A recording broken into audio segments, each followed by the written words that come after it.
I hope you have all your trick-or-treating done, because now it's time for the BananaLaser Halloween special. Lock your doors, bolt your windows, and turn off the lights. A man who police believe to be deceased serial killer Michael Myers hostage now identified as Laurie Strode. Miss Strode allegedly shot and killed 19, believed to represent the 19-year cycle of the moon. It weighs more than 5 tons, making its disappearance a mystery. Field has just made the grisly discovery of 3 bodies in the upstairs bedrooms of this house. It appears that the murders took place sometime early this evening. Death has come to your little town, Sheriff.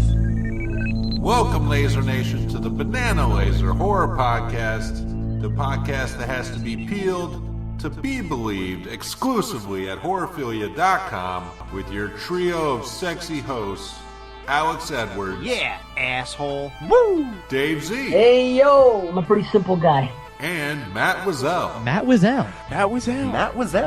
The potassium starts now.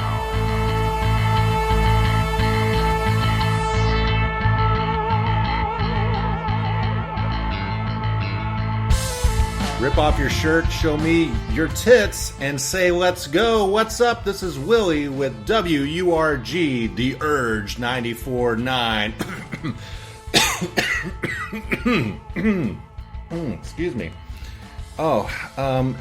It's Halloween. We're going to have a good time tonight. What's up, Laser Nation? Welcome to another Halloween BananaLaser episode, all about Halloween Ends 2022. Me and my fellow bandmates are going to spoil this movie inside and out, so be prepared for that.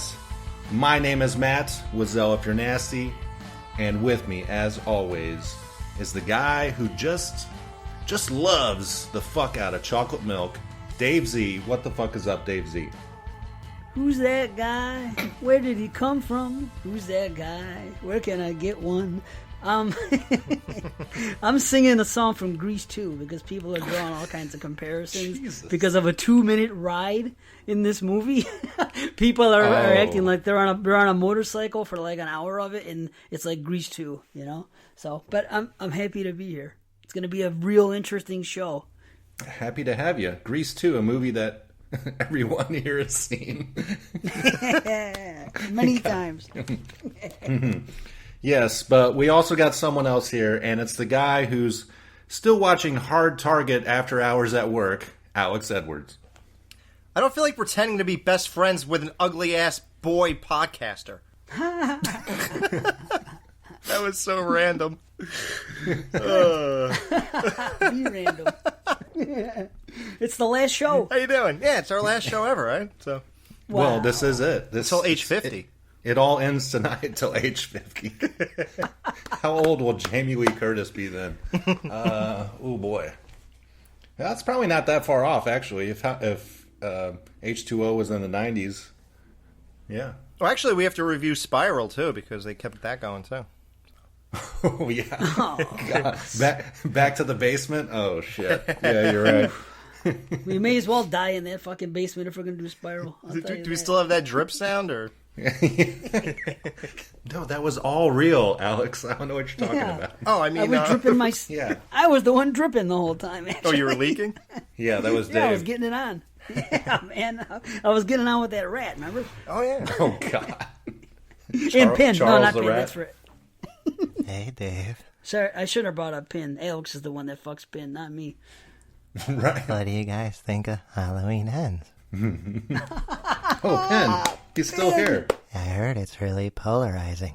Haven't talked to you in a while, buddy. How's it going? Man, I miss you. I miss you guys, too.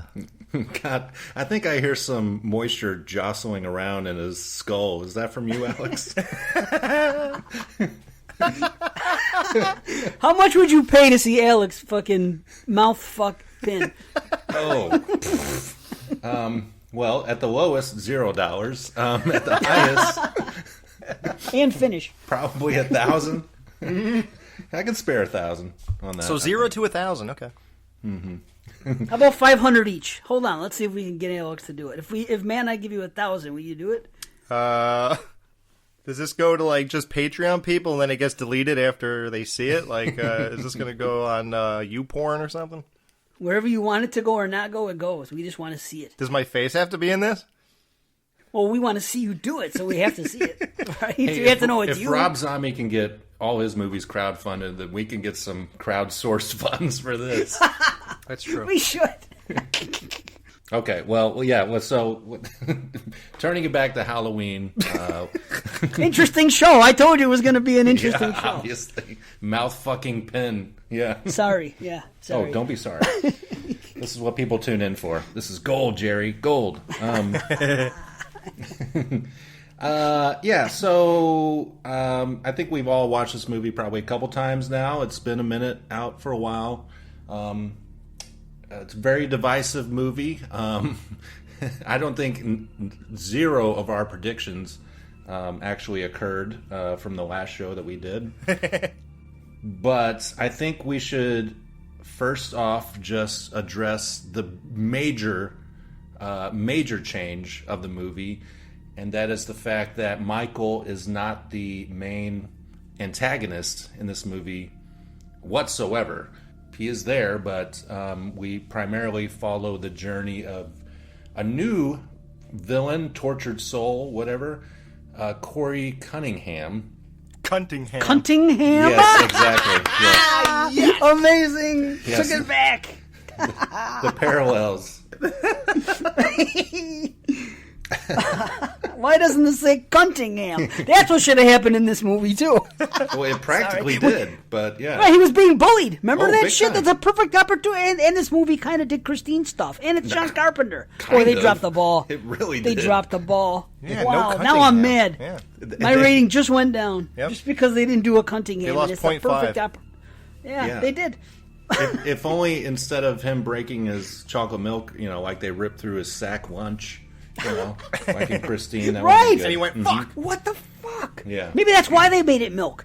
It was a Cunningham tribute, but they didn't want to say Cunningham. Wow, huh? Wow. Cunningham. Well, okay, so, I guess let's just give our overall thoughts about this tactic in this. And I guess maybe we'll start with Dave, but what do you feel about this story with bringing this character in and primarily following him through pretty much 80% of the film? I just want to get this whole thing out of the way first. I feel like it's the only way we can do it. I think it was interesting. It wasn't what I wanted. However, I'm not unhappy that that's what I got. You know what I'm saying? That's what it... And to me, Michael still is the main antagonist in the movie. Because I'm thinking about him the whole time and what's going on and how this is... How A plus B is equaling C here. And I'm just... also trying to figure out what it's going to lead to. Where the fuck is it going? And why? And this and that. There was some good, some bad, but mostly good. But, yeah, I dug it. I dug it enough. Well, I sat there and, you hear all these weird things. I think one person said, I think it was Neil, he was like, I'm 30 minutes into this and I have no idea what I'm watching. So at that time, that's the only, spoiler I kind of saw. With that going in, I knew that I had to think differently here. So let's just say from the jump opening, warm open or whatever you call that. Once that happened, I was pretty invested, and then because they introduced this character in a pretty jaw-dropping way, I was totally invested in the having the empathy and all that kind of stuff. I actually was totally intertwined in what was happening to the point where I didn't even notice that Michael wasn't in it for 40 minutes. So I guess that meant that my overall consensus is that I was along for this ride, whatever it may be. So I was on board. Awesome. Yeah, I think I'm the same way. I was really sucked in with the opening scene. It's a definite grabber, and just wondering where it's all going. And the fact that, yes, Michael's actual body might show up until later in the film, but his presence is definitely expressed throughout it, the opening. And so I thought it was a great grabber, and just interested in, where it was going. I thought it was a great opener. I think the actor who plays Corey, I really liked him in the role because he goes through so many different like ranges, and I think he pulls them off pretty well. And so I was very happy with it the first time I was watching it. Rohan Campbell. Okay, I'm guessing this is like his breakout performance, kind of like Allison was in the first film. He's on like the Hardy Boys, Snowpiercer, Operation, and Virgin River, which are all current shows. Like TV shows? Oh, okay. Yeah, Virgin River and the Hardy Boys is a TV show. His name is Lohan, like as in Lindsay? Rohan. Rohan. Rohan. Or Rowan. Okay. Maybe Rowan? Rowan. Oh, you know what? That's probably like a cool way of spelling Rowan these days. I wouldn't doubt it. Rohan. Okay. That's from Lord of the Rings, I think. Rohan. Yeah. What about Roham? Is that something? Or no, Broham. That's a car. Yeah, with some mayo. Yeah. Built like a Cadillac. Broham. Okay. Yeah. Well, that's good. Not that we all have to have the same opinions, but it sounds like we're all kind of similar with the take that they did. And it's shocking how many podcasts you think this happened to. Well, it also happened on Exploding Heads, but it was only 2 of us. But still, you know, and especially that dude. He hated Last Jedi, and I called this the Last Jedi of fucking this franchise. 100%. So, and right, thank you. And he's a Star Wars guy, and he likes Halloween. So I thought he would hate it because of what happened, but he didn't. So I was like, okay. How about that? Yeah. This is either it's both The Last Jedi and, like we said earlier, it's also Rob Zombie's Halloween 2, which just goes wildly off course from what people want or think they want from a Halloween movie. Look, man, we can shut it off if you're scared of monster movies. No, you're scared. I'm 21 years old. I don't get scared. You're scared because you know Michael Myers is stupid. Okay, man, it's gonna get you. He's not gonna get me. Michael Myers kills babysitters, not kids.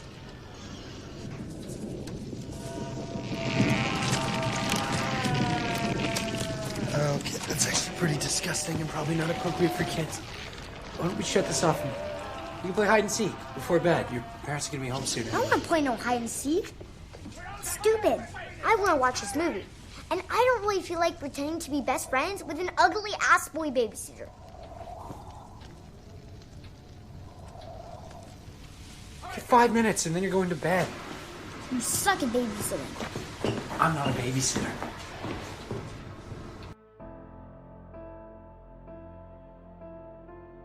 Start back with that opening scene. Takes place in 2019, so it's a year later from Halloween Kills and Halloween 2018. And it looks like Halloween is still in full swing in Haddonfield. I kind of thought that they would do a Halloween 5 where Halloween would be canceled, but seems like it's just as busy as ever. I figured after a 40 people massacre that they might want to cancel it or something, but I guess not. I thought that was pretty interesting. But this whole opening, considering that it has entirely new characters, we've never seen them before. I mean, this feels like a short that would be on one, like an opening of an anthology. Yeah. Yeah, it was, but, you know, you kept thinking Michael was going to show up, but then it turns out it's just this awful tragedy with Corey and the boy. I mean, let's face it, this fucking kid had it fucking coming, this little asshole, right? I mean, come on. You know. I gotta say, his lines are better than any kid's lines in any Halloween movie. Like, I literally laughed out loud. I had an out loud chuckle moment when he said, I don't want to pretend to be friends with an ugly ass boy babysitter. Yeah. Like, that was just, I love his whole demeanor and his delivery and all that good stuff. It was great. He's definitely better than the kid in Halloween and the other two. That was being babysat, you know, with the nasty toenails. So just get that shit right out, that type of fucking writing. Get it right out. See, 2018 was like kind of the hokiest in that manner, right? And it was a little less hokey in Kills, but they had other dialogue that was a little iffy.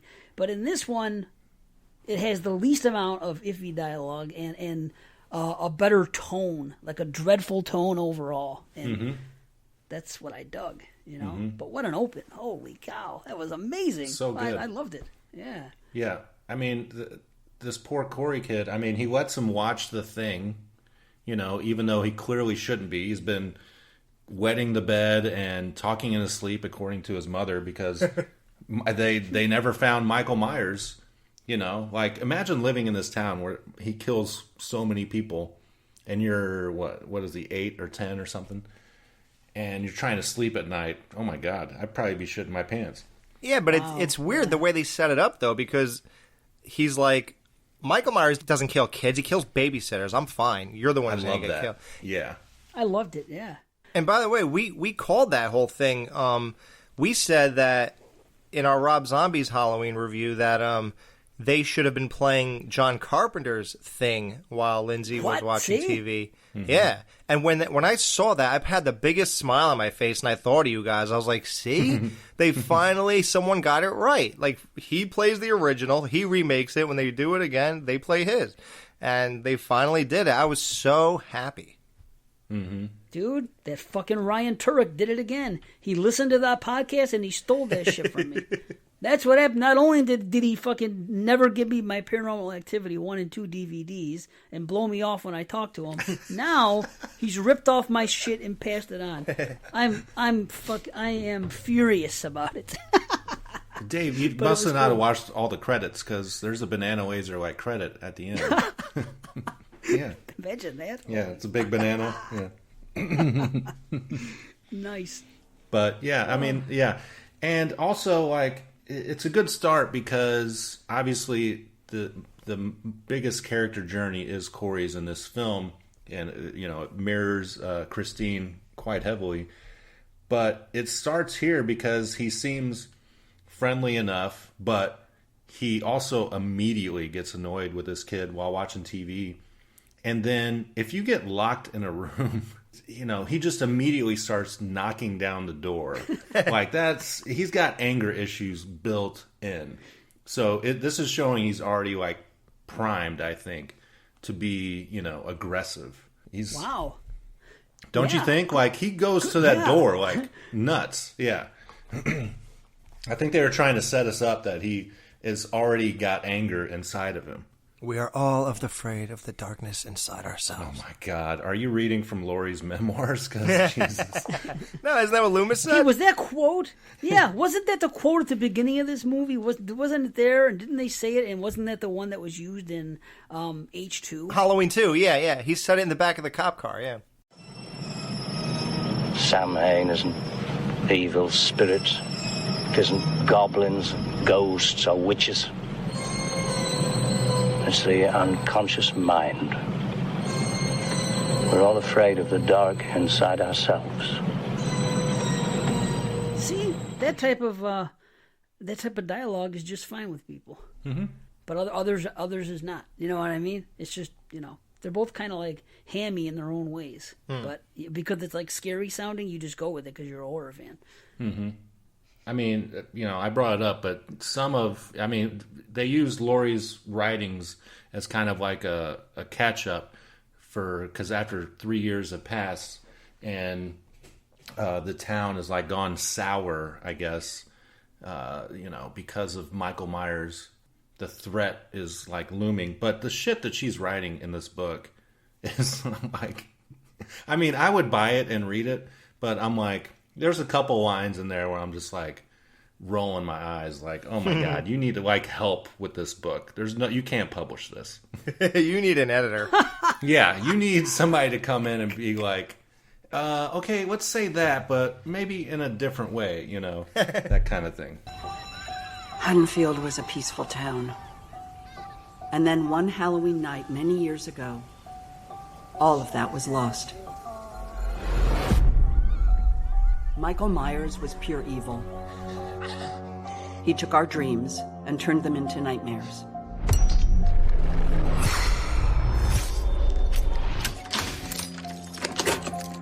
As he was locked away in his prison, I disappeared into mine.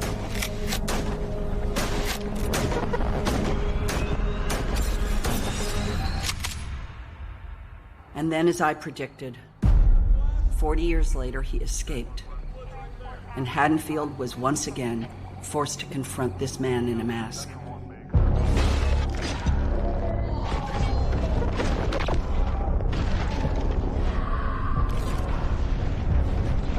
His senseless brutality ravaged my community and killed my daughter.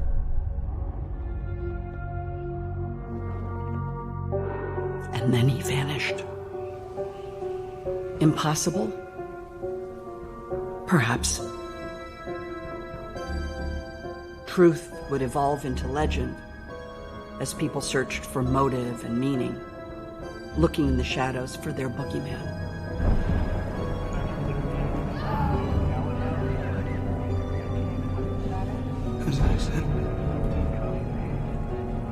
In the years that followed, the people of Haddonfield descended into a plague of grief, of blame, of paranoia. You think he's come back? Michael doesn't use guns. The suffering Michael caused became an infection, passing on to people who never even crossed his path. And as the town turned in on itself, I made a promise not to let fear rule my life anymore.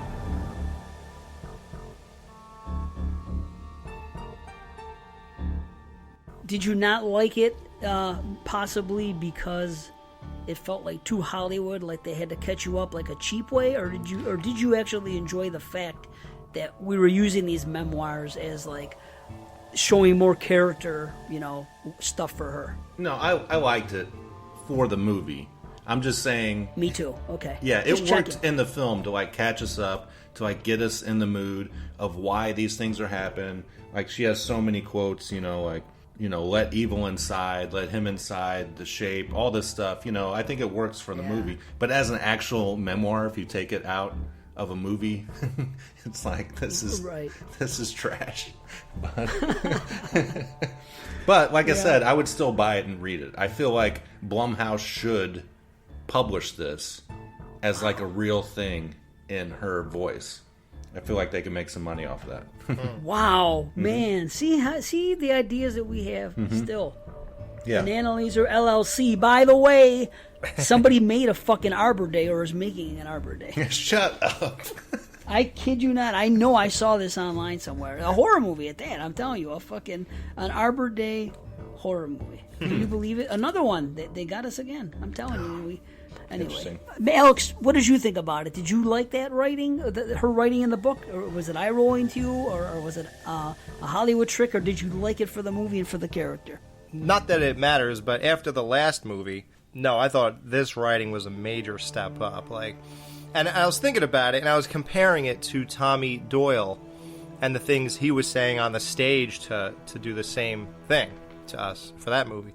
And I was thinking of her in the hospital talking to the sheriff, and I was just thinking that this one actually kept my attention. Honestly, in kills and stuff, I kind of drift off when they talk. I drift off when Tommy talks about the boogeyman and all that, and who's too young to remember or too drunk to care or whatever. The things he say, I kind of start daydreaming during it. But this one, I paid attention because I wanted to, and I liked it, and it kept moving in a good direction.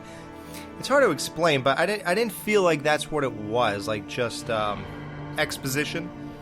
I didn't feel it was that only, and I loved, I think what made it work really was the clips from Halloween 1 and stuff, and the clips from the prior movies of this trilogy and all that kind of stuff. I thought it came together beautifully. It looked, I was impressed with how good Halloween 1 looks compared to these new ones. The way they splice it right into there, it looks like it was shot yesterday, except for their clothes or whatever. But yeah, no, I thought it all fit really nice. It was really well done. I didn't feel the same way at all that I felt in Kills. Nice, that's good. It definitely laid a good foundation for this movie because, they're doing something wildly different in this film, and it's supposed to be, the end of this trilogy, so they needed to set the mood with what they were going for and why they're telling this story, so I appreciate it for that. But we skipped over this this credit sequence, and did you guys notice the blue font right away? Because yeah, I noticed it was different, but I didn't put my finger on it that it was the same font from Season of the Witch. Same thing. Oh, really? I was spoiled completely. So. Oh, really? Damn. Yeah. That sucks. Well, I've also seen side-by-side comparisons that people have put up online that has 2018 kills and ends right next to parts 1, 2, and 3, and they stole the fonts from 2 for kills as well. It's just slightly different from the original one. So that's really cool.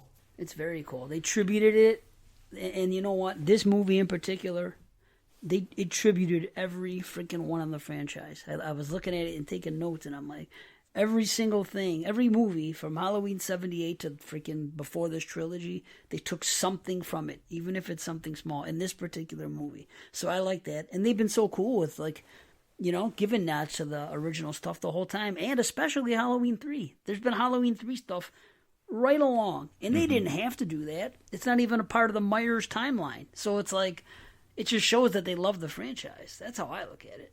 Yeah, I guess this movie had a resurrection nod with the fact that they had a John Woo movie and possibly some kung fu in the background. So it was a nod to Busta Rhymes' kung fu scenes. Oh, I thought it was just a nod to mullets. Awesome. Yeah, but also I sent you guys a link to this article that quoted David Gordon Green, the director, writer of this film trilogy, and he talks about a scrapped ending that they never even, fleshed out, that they would somehow tie in Silver Shamrock and a warehouse of Silver Shamrock at the end of this movie. Didn't I say that? Yeah, I know. Yeah, you did. I did. Didn't I say I wanted his mask, it to be about the mask? Mm-hmm. And honestly, with this movie, they could have done that. They could have taken that route, right? Because it would have made just as much sense as what they were doing. Why not? So they could have done that, and then just at the end, there's the Silver Shamrock freaking little thing on the back. How amazing would that have been? And the guy said he didn't want to do it because he didn't just want to do it for fan service of part 3. And I'm thinking, why is that a bad thing? I sound like, what's his name? Isn't that a good thing to be mistaken for a celebrity? Did you notice that like you said, there was a nod to basically every single movie here? Did you notice that none of them were really eye-rolly like they were in Kills or in 18? Those, they were so on the nose. True. These were clever. And I liked it. And I think if they did do that, that'd be so on the nose again. I'd be like, oh, God. Like, yeah, we get it, So, and plus, Dave, I don't know if you realize, you kind of predicted this movie. You said that this movie would have, like, Charlie Bowles, like, he's the one who infected Michael Myers with evil and stuff. Like, you said that. And, like, that's how Michael was created. And now, in this one, Michael, his evil was an infection to Corey. So that's really weird how you said that. I'm just an outside-the-box thinker when it comes to writing. That's why I want to write. He was like, can I have an imagination? Yeah.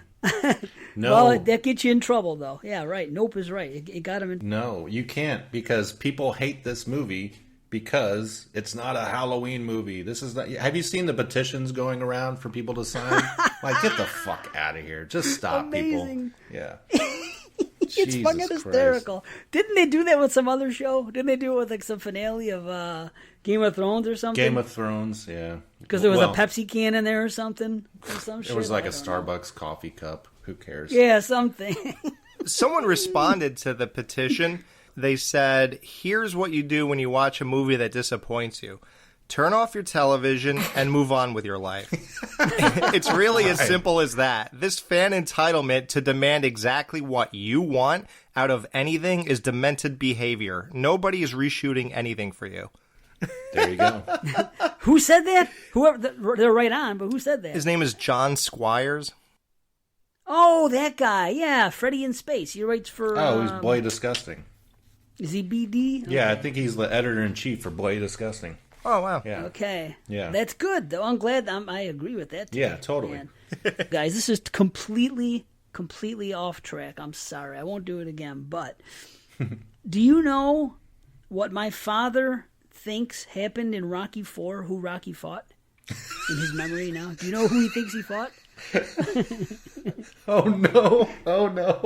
Okay, I'll just give you the punchline. Hitler? My father and when he looks back on the movie, he goes, oh yeah, Rocky. We were telling what he didn't like about it, and he goes, yeah, and he goes, ultimately he thinks that Ivan Drago is actually a robot, and it was revealed in the movie. I think he's. Can you believe it? I think he's blending the Twilight Zone episode with Rocky IV.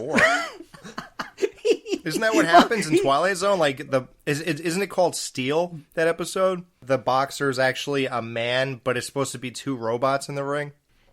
How do I not know this? tough. I don't know. I got to look it now and freaking maybe I didn't get the reference. Oh, No, yeah, but yeah. I think he's confusing the fact that Paulie got a robot and that, remember they were showing some of those scenes with him working out and using those electronic He things used and technology, stuff. So in the way my father's memory work, because he's 84 now and he hasn't seen the movie since fucking it came out.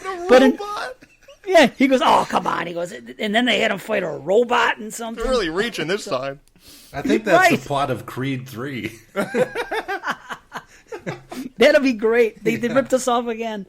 Anyway, I thought you guys might get a kick out of that. That I is- wasn't sure if you knew about it. No, that's hilarious.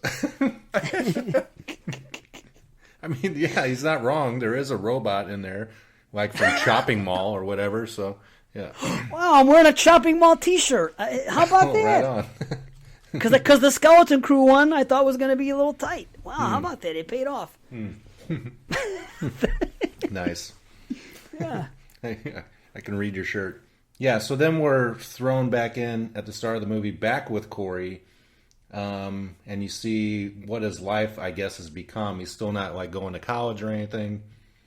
He's working at a chop shop, I guess, for his stepdad or something. It's definitely not his dad. I still haven't figured it out, but hey, we have to stop. Let me get this cat You got out a of mouse? here. No, it's my Oh. cat. I got to get her out of here. Oh, I Hang hear on. the Cat in the laser lamp? Okay. Yeah. Yeah, well, I love cats. They could be here. All right, That's come fine. on. Yeah, so we're following Corey, and then we get introduced to these bullies that meet him at the Quick Stop, where, again, he's trying to buy some chocolate milk. This guy loves chocolate milk. And I fucking love these bullies because they're fucking... It took me the second or third time watching it, realizing they're marching band kids. Yeah. Yeah, one time in band camp, we beat up this kid named Corey.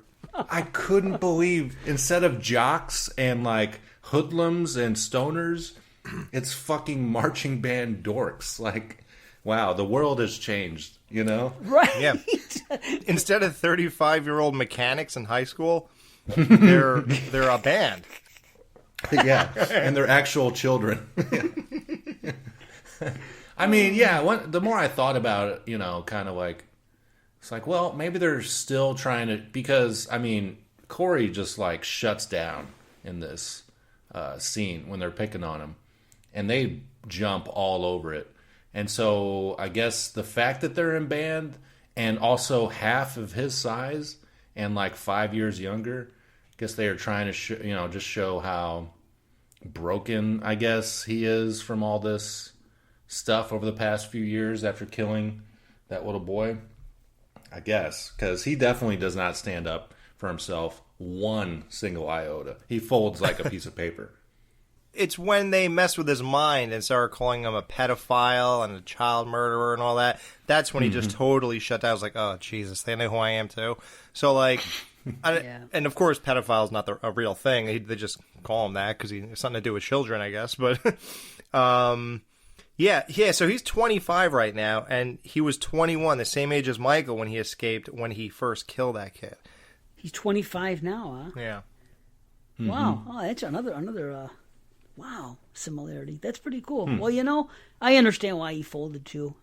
I just think that he's just in an effed up place and he just doesn't want to draw any more attention to himself. And Can you imagine that happening to you? You know what I mean? You didn't kill anybody. Oh, it's devastating. You get out Terrible. and people think you'd be in a terrible... Yeah, mentally, you're just... Oh, yeah. It's probably the greatest setup for a character like this. Like, how can you top that? Mm-hmm. Yeah, so he's getting bullied. He breaks his yoo-hoo or whatever, and Lori just happens to show up at that time. And I think she clearly knows who he is. The kids know who she is. And she breaks it up. She offers to slash their tire because even though she's given up all the guns, she's still packing a knife. And this also establishes how they're both like outcasts.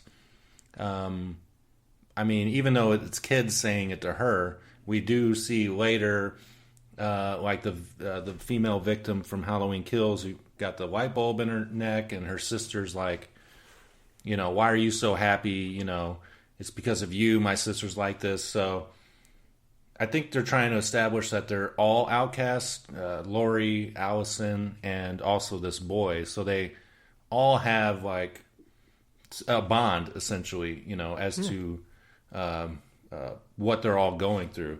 Obviously, this kid is, you know, we'll find out later, he's being treated very poorly at home and stuff like that, and who knows what else happened to him growing up. But I thought it was pretty cool that she kind of came to the rescue, and she's definitely way different in this movie. Oh, yeah, we got to talk about that.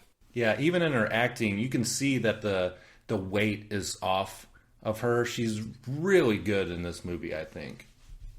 They finally gave her some meat. And I'm going to say the same thing about Allison. Like, I love Allison. She's great in this movie. Me too. Yes. All of us. Good. Yeah. And I lambasted her in the last movie. I was like, she has nothing. No charisma, nothing, whatever. Man, but they finally gave her meat to work with. And I'm like, wow, her, Jamie Lee Curtis, and Corey. I think this is a great script, and they all killed it. And that's why it works, you know? Mm-hmm. Dude, Totally. And didn't we say that they couldn't do it because she wouldn't be a strong enough lead? Remember I said we were talking about kills, and I was like, dude, those kids aren't good enough to be able to be the main characters. And boom, proven wrong I was, at least with her in this movie. Everything about, maybe because she's a little older, I don't know, but her personality, even the way she looked, everything about her was like, I don't know, I totally gravitated. Yeah. Mm-hmm. Yeah, it was good stuff. Big improvement. Yeah, Matt said that, like, I think Dave said they should give her some of the material that, like, Lori did in Rob Zombie's Halloween 2, and Matt said, nah, I don't trust her with that. Now, they didn't give her all that, of course. Similar, though. But what they did give her, she worked it, man. Mm-hmm. Totally different person, and I'm way into her now. And I wonder if I can go back and look at her the same way in the I like her in this one. I think I will. I think I haven't watched 2018 or Kills, since we just last reviewed it. But I think this is, if nothing else, this is a very kind of cohesive series of movies that I think each one informs the other one in such a way that I think they'll all make each other better for me. So, I'm actually excited to go back and just kind of watch them in order and see how I feel about it. But yeah, so since he cut his hand, then Jamie Lee Curtis takes him to the hospital where conveniently Allison works. And we get their meet cute here in the doctor's office. And she is immediately... I mean, surely she clearly knows who he is as well, I would think. But she's immediately, awestruck with him. You can tell. She can't stop staring at him and stuff. And this doctor is a fucking ass. Yeah. She wrapped his hand with her panties. Oh, I mean, you couldn't be more obvious about this, and this guy just didn't get it. Love potion number 9. Yeah. Are you going to call him and invite him to her party, or are you going to just go alone? Now pick a card. Oh, no, I got the death card. No, that's not bad on tarot. No, that just means a major phase is ending and a new one is about to begin. So that pretty much puts a nail in the coffin with that police officer you were dating. Oh, Doug. Oh. You know, you need to find someone that can let go, that makes you want to rip off your shirt and show grief your fucking tits and say, you know what? Let's go. I guess let's talk about it now. What do you guys feel about their, like, romance? I mean, I thought it was really cool how in the first movie, and I guess the second, but they dressed up as Bonnie and Clyde. And here, as the movie goes on, I'm like, oh shit, they're actually Bonnie and Clyde. Like, for a while, I kind of thought Allison might start killing people with him whenever the killing starts. I thought it was kind of fast that how much she falls in love with him, but I just took it as, you know, the whole outcast thing, and nobody understands what I've gone through, but this kid has gone through something just as tragic, and so maybe we can share that bond together or something. Did you guys like their love story at all, or how that was working? It made sense, I think, and I think that he looked like her ex. That's like, I kind of thought that, like, early on. I go, yeah, he kind of looks like, you know, the kid from the first two movies. And it's like they explain later. No way, dude, because I would totally fuck Chris Cunningham, but the other kid, no way. Yeah, but Chris can get it. Okay. Yeah. And by the way, Laurie had a knife. Whatever his name is, yeah. Chris Cunningham.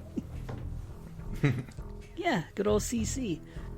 I thought it was cool because she dug him and she explained why. Because she knew that he had been through some shit. She liked the way he looked, I'm sure, because he looked like the ex.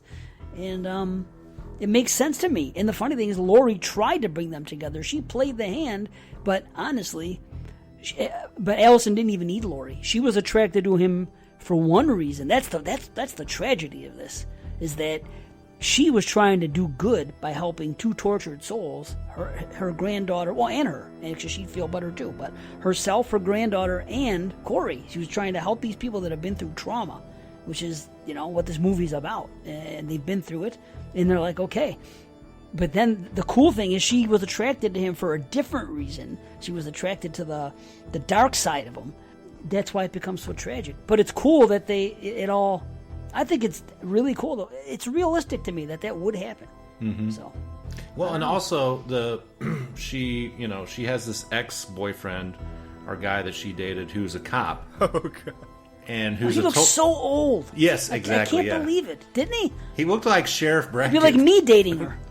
That's what I felt like. It was someone that looked like me, like dating fucking 22-year-old. Not that I have an issue with it, but he just, yeah, fuck yeah. But they usually tend not to go for that. I couldn't find his age anywhere.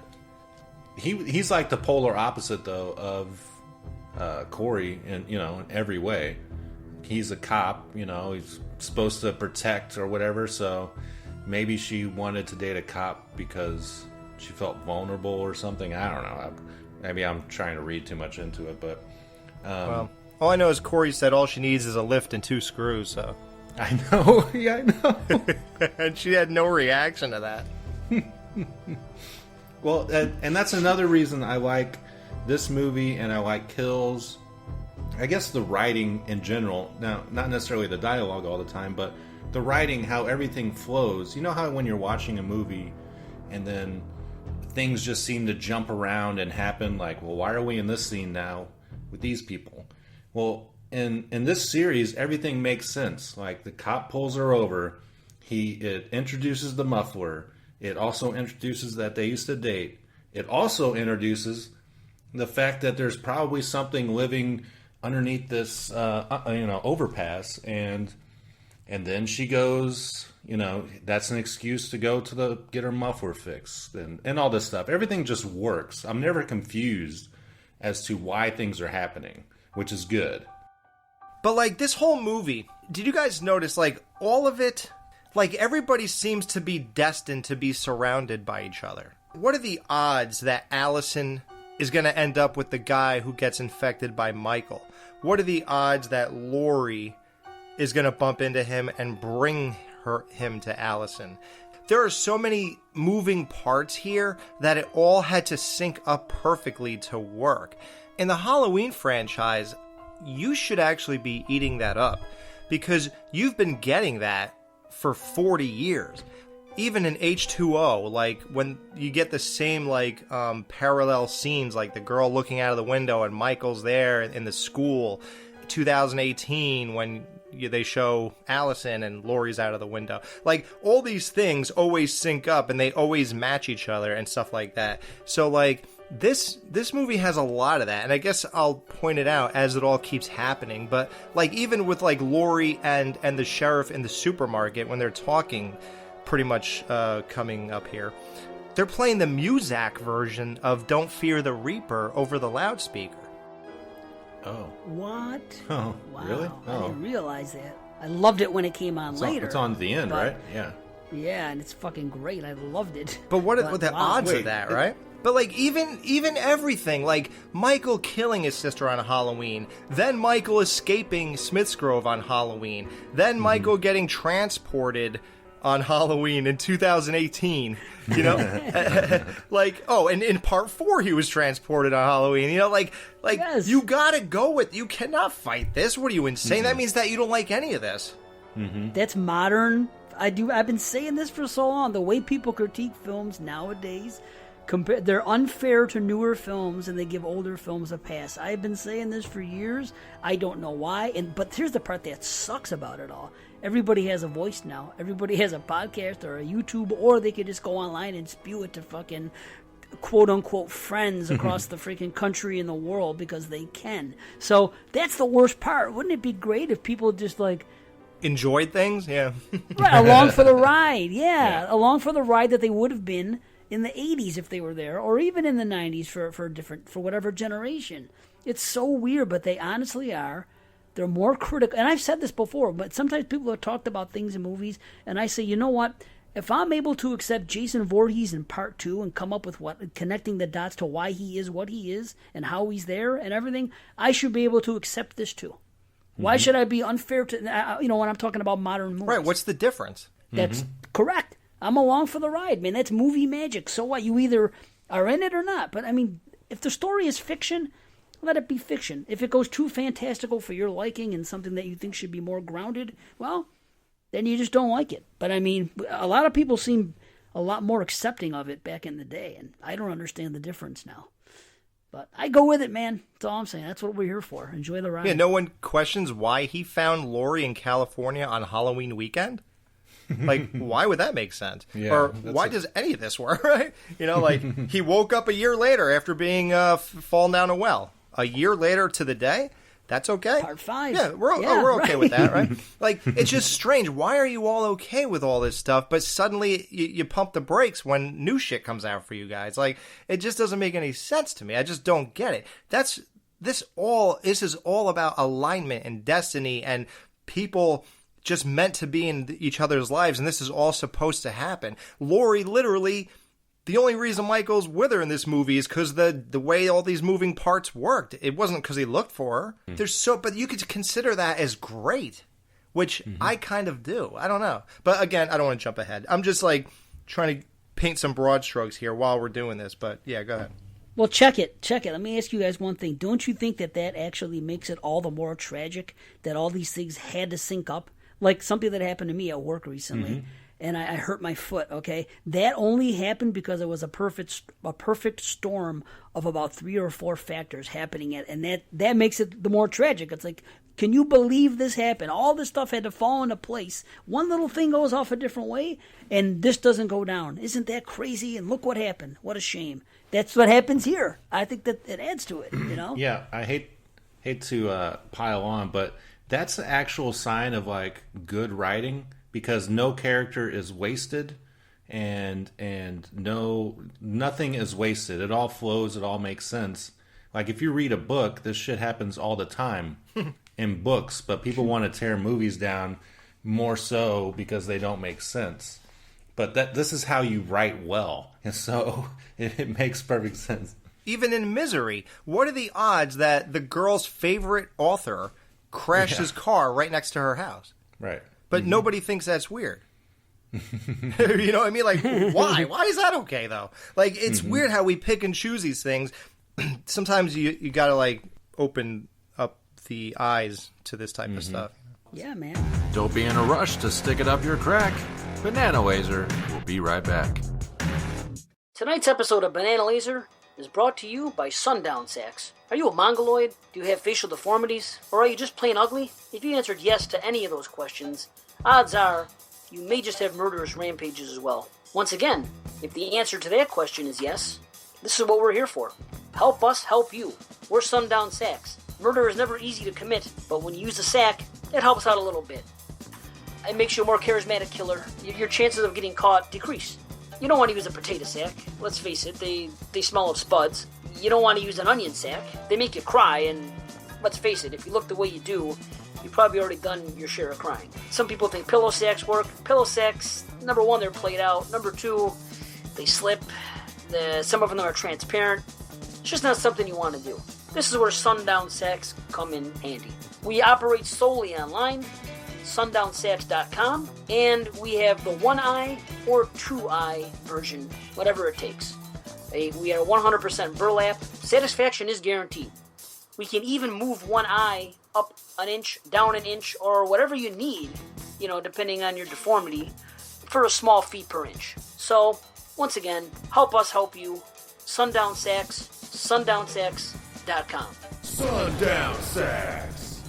Banana Laser and Sundown Sacks are not responsible for any crimes you may commit after your purchase.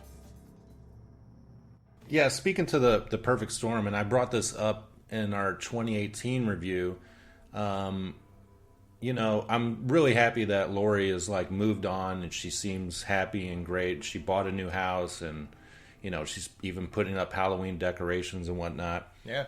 But I feel like I would move, I'm sorry.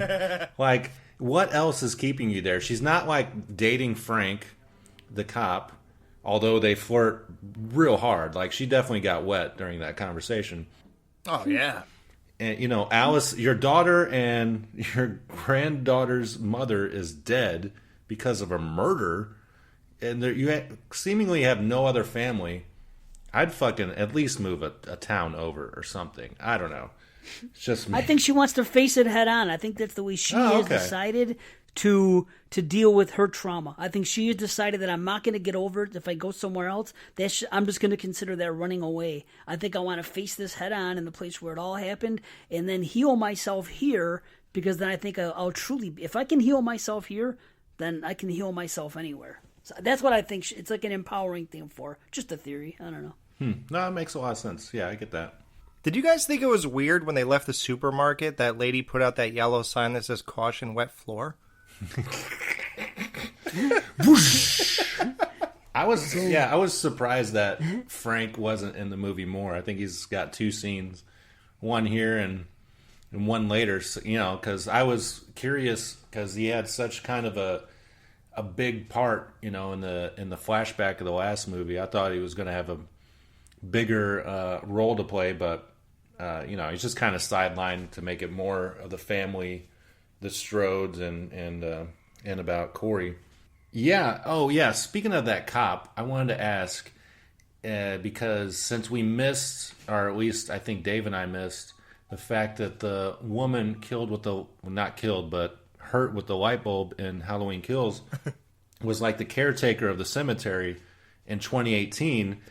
Is this cop in Halloween Kills or anything? Because now that I know that they bring back all these characters and stuff, I'm constantly trying to figure out who was a character in this movie and whatnot. Was he in Halloween Kills? I'm looking it up. I don't see him in the credits now. I'm surprised. Yeah, I'm surprised at that. I'm surprised I like what Ben they did, Tramer is not here. Honestly. They went against it this time. Yeah. They went against it this time. They said, you know what? We're going to even take the existing characters we have, like, Frank and like Lindsay, and we're going to use them sparingly, just enough that we want. We're not going to shove the nostalgia down your throat that way. It's not going to be as in your face, like Alex said. Yeah. It's going to be a little more subtle. Yep. And that's to its benefit, man. I agree. I mean, they even jar-jarred freaking the annoying kid from part 1 Yeah. and a little bit in 2. It was a total Jar Jar shot, man. Just like they did to Jar Jar Binks at the end of 2. He doesn't talk at all. Then you see him at the end in a funeral procession.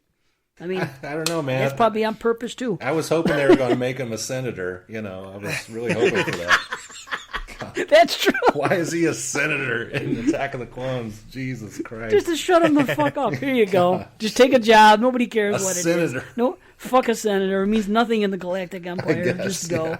Yeah. Yep. We're just going to give you a trophy award and whatever. Yeah, so then Allison decides to go to this party that, I guess it's a party. I guess it's just a bar or whatever, but yeah, decides to go to this costume party with Corey, or invites him like immediately.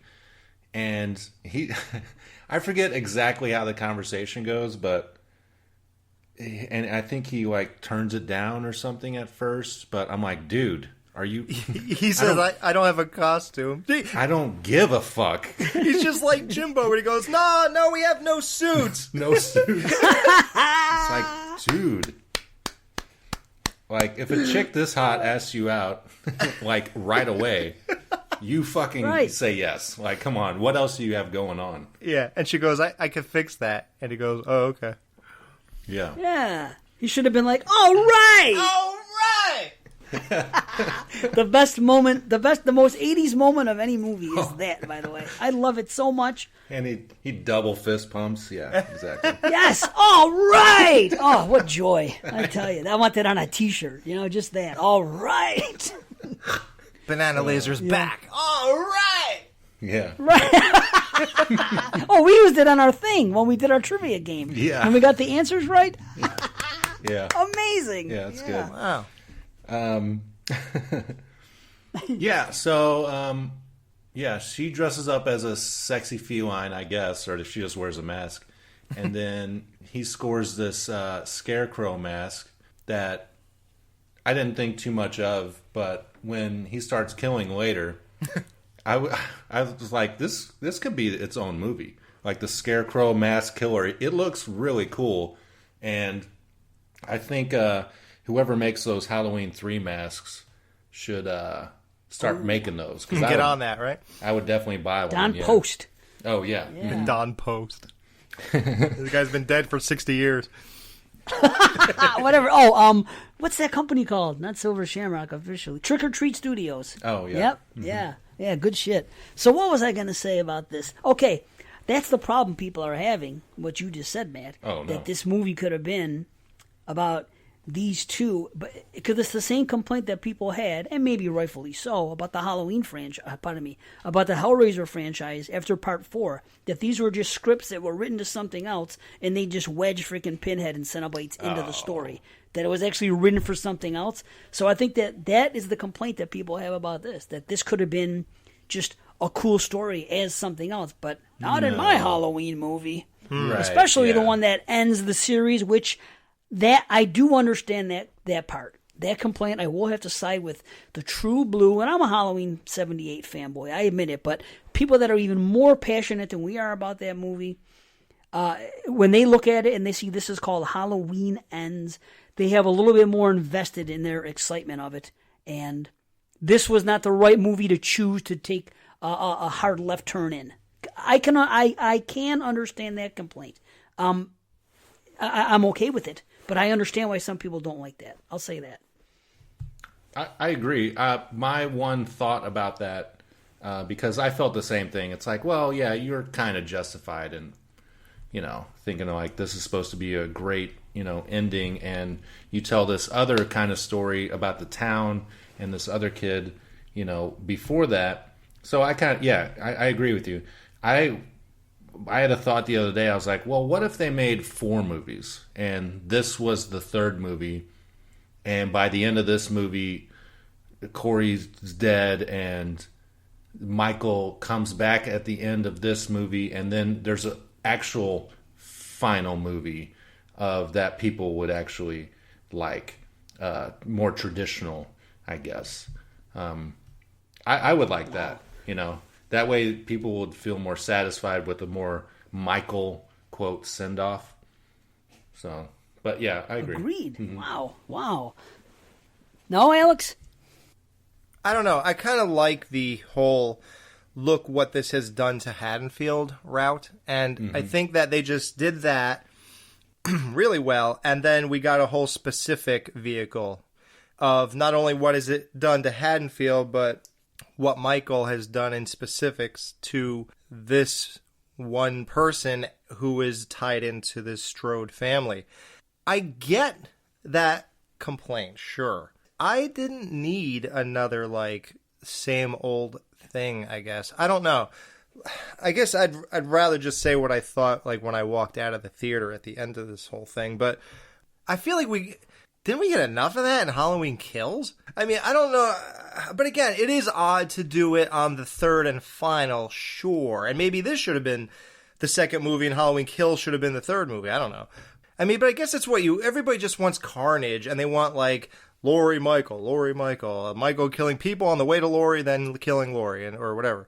And yeah, I guess, but I don't know. I just appreciated this, and I am a true Halloween fan. Although, I ripped apart a lot of these movies, like in our Versus show and all that. But Halloween is actually what got me to sit in this chair right this second. Like, that's the movie that made me who I am today. Believe it or not, the first one. I know that. Yeah, I know. And we're not too far. Well, I could tell you this, Alex. I'm right with, like, I like Halloween 78 more than I like any Friday the 13th movie. Right. Granted, it's real close. We all said that. Part 2 is in my top 5. Yeah. So we are lovers of fucking Halloween 78. Right. For sure. And I'm a lover of 2, and I really like 4, and I love 3, and I really, really like H2O, and I really like Rob Zombie's 2, and I really like, I like enough of it to consider myself a real fan, and I know everything. Isn't that a lot? Right. Isn't that a lot different than a normie who doesn't know anything? I mean, I know everything. So, and I've watched hundreds of hours of documentaries. What else do I have to do? Get a fucking tattoo? Like, I think I'm sitting here staring at NECA figures of fucking Michael, Laurie, and Dr. Loomis in front of me. Like, what else do I have to do? And I'm Michael Myers every year for Halloween. So, I don't know. I think I am the guy to ask, like, what are you thinking? Is this good enough or whatever? And I don't feel the way most people do. I don't know. So, I'm not sure that being a true fan or being obsessed or whatever it is the key to figuring out whether this is the proper way to go. I think it's just, it's who we are and what we need out of a Halloween movie. I don't know. It's a lot. It's why I don't want to get into that kind of thing, because it's like, it's so subjective, and I could see everyone's point of view, but I just didn't share it. Especially because this film is actually done well. Like, if this was part 5, we'd be like, yeah, I don't know. Because, they could have done this storyline in part 5 with Jamie Lloyd, sort of. And they probably did try to do that and then scrapped it. Right. Yeah, so Corey freaks out at this party. I think primarily because the mother of the boy that he killed is there. And she gives him grief, just like everyone else. And then he starts a fight with Allison, unfortunately, but, I kind of get it, because he blames her for maybe just taking sympathy onto him, like a lost puppy or something, so he's not looking at her actions being genuine in any way. And why would he, if he's been bullied for the past 3 years by literally everyone? Then it would be really hard to, like, open up with someone or think that someone wouldn't be lying to you about why they want to spend time with you and stuff. So, see, I thought he freaked out because Nick Castle flashed him. Was that Nick Castle? Yeah. What? Wow, dude. Doesn't he say something interesting to him? What does he say? Yeah, he says, "You see anything you like?" That's it. Yep. And then he showed him his cock. I wish. Nick Castle's cock. Better than Dick Warlock's, that's for sure. Cock Warlock. God. Dick Warcock. Warcock. I don't know. Dick Warlock is like a pretty perfect name. Like, if I had a son, I'd be like Dick Warlock Wessel. That should be a porn star. Dick Warlock would be a great name for like an 80s porn star. Don't you think that would have fit in? Yeah. Oh, you yeah. know, like Peter North, Dick Warlock. Yeah, I think he was a background character in Boogie Nights. Yeah. Hey, cool kid. What's up? Where you going? There you are, man. I've been looking for you. Terry. I want to apologize. Okay? Jesus Christ. So what do you say, Corey, huh? How about this? Handshakes and friendship. Don't leave him hanging, dude.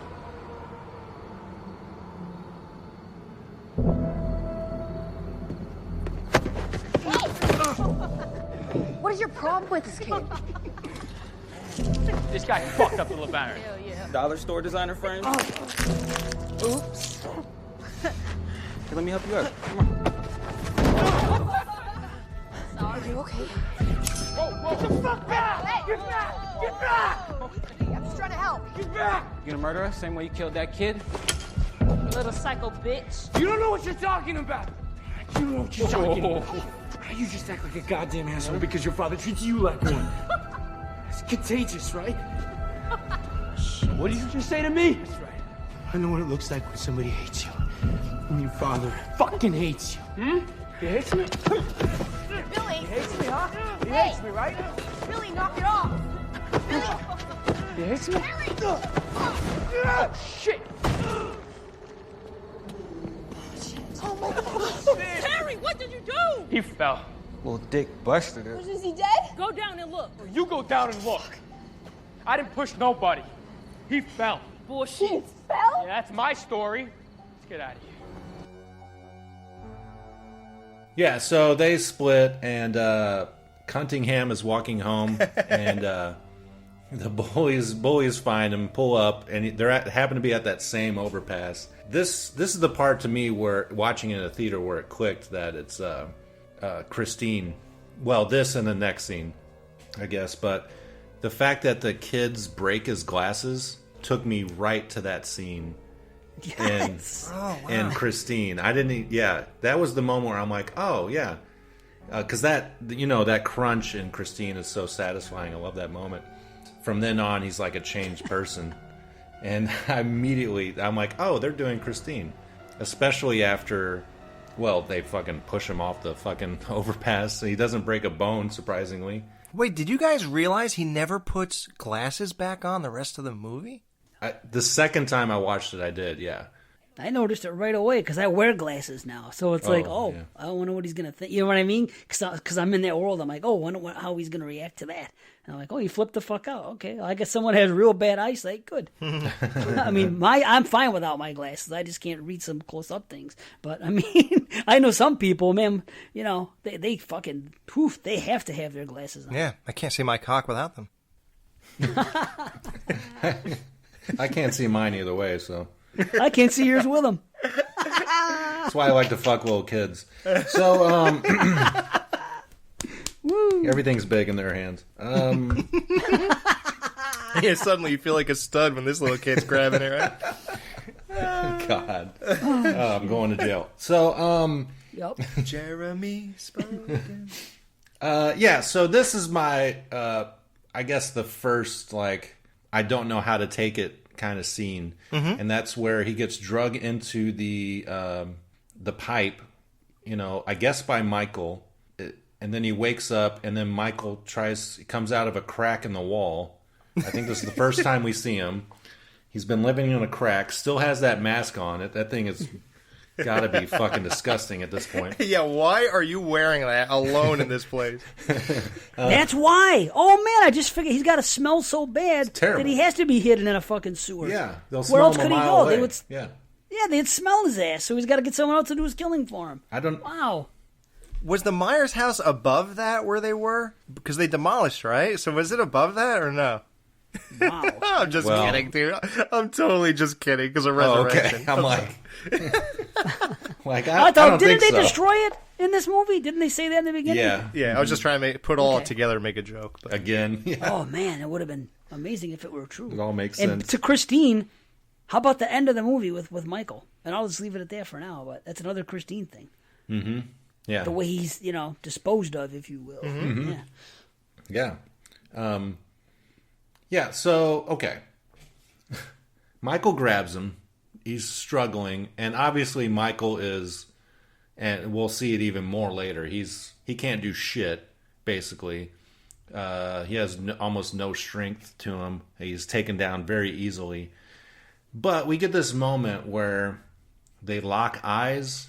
There's like flashes, and you see kind of Cunningham's life and stuff. And it's like, what? So what's happening here? Are we transferring the evil? Does he recognize the troubled person who has an anger in him? Does he even let him go, or does he like break free? I don't really know how to take this scene. He lets him go. I'll tell you that. You think he lets him go? Okay. I'll tell you why. Because later on, he asks Allison. He says, "Did you escape Michael, or did he let you go?" Oh, yeah. That only makes sense why he'd be curious about that. Oh, interesting. That's what I got out of it. That he let him go, and so I'm guessing that he saw the evil in him. The evil, you know what I mean? The rage. Yeah. This force. Yeah. Yeah, Matt. I'm sorry, you have to bring that back. I mean, just find any word. I don't give a fuck where you put it, but just put it somewhere. I got it, yeah. Thank you. Like, what the fuck is going on? I have to hear rage in these things. This house is sacred to him. He has all his memories here. His rage. Rage. Rage. Rage. It was pure evil. Yeah, that was the first scene where now I'm like, okay, well now I guess I'm like everyone else and I have to process this. Mm-hmm. I don't know if I was okay with it in the beginning. I was like, all right, you know what? I love this so far. Let's just see where it goes, because you got to remember, we're 40 minutes in now. Mm-hmm. And I love the music they played and the flashes and the pain, and I love that stuff. And at that point, you don't really know what's happening. So now all your question is, so Michael can see this? Because you don't know that he actually infected this guy. Mm-hmm. So right now, you're just wondering what you're looking at. So we all hate that stuff, right? Like, we hate, I think the only thing Matt liked was when, like, Jamie, like, was putting the mask on the same time Michael was, like, with her hands, just, like, mimicking what he was doing in Halloween 5 and all that kind of stuff. And we kind of didn't like it when Laurie was eating, where he was eating the dog and Laurie was throwing up or whatever. And we didn't like it when she said cookie woman and all that stuff. So now it's like, so wait a minute, you're bringing that stuff into this? So it's like, how do I like this? So then it's like, well, where are we going with it? Let's see how it plays out. I actually thought it was really interesting that like Corey was corrupted by malevolent supernatural force. Like, that is really interesting. And I also love the idea that Michael is like this, all broken down, because it kind of gave me the vibe from like Dark Knight Rises, which is not a good movie, but I did like when Christian Bale came out when Catwoman was robbing him and he was like in a cane and everything and he could barely walk, and being Batman for X amount of years fucked him up so bad that now he could hardly walk. And like, it gave me that kind of vibe. Like, there's the third movie in this one now, and now Michael's so fucked up and broke it down. Laurie talking about, like, with every kill he does, the stronger he becomes or whatever it is. So people are like, well, wait a minute, then he should be fucking like Superman. He just killed like 40 people.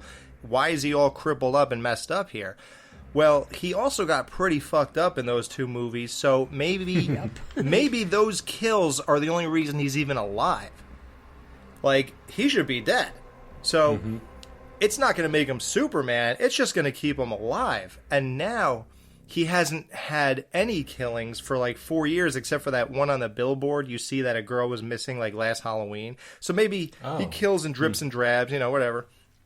But nothing to like make him whatever. So I kind of like this whole thing. And let's face it, it is weird. Everyone makes jokes. Michael's 65 years old or whatever.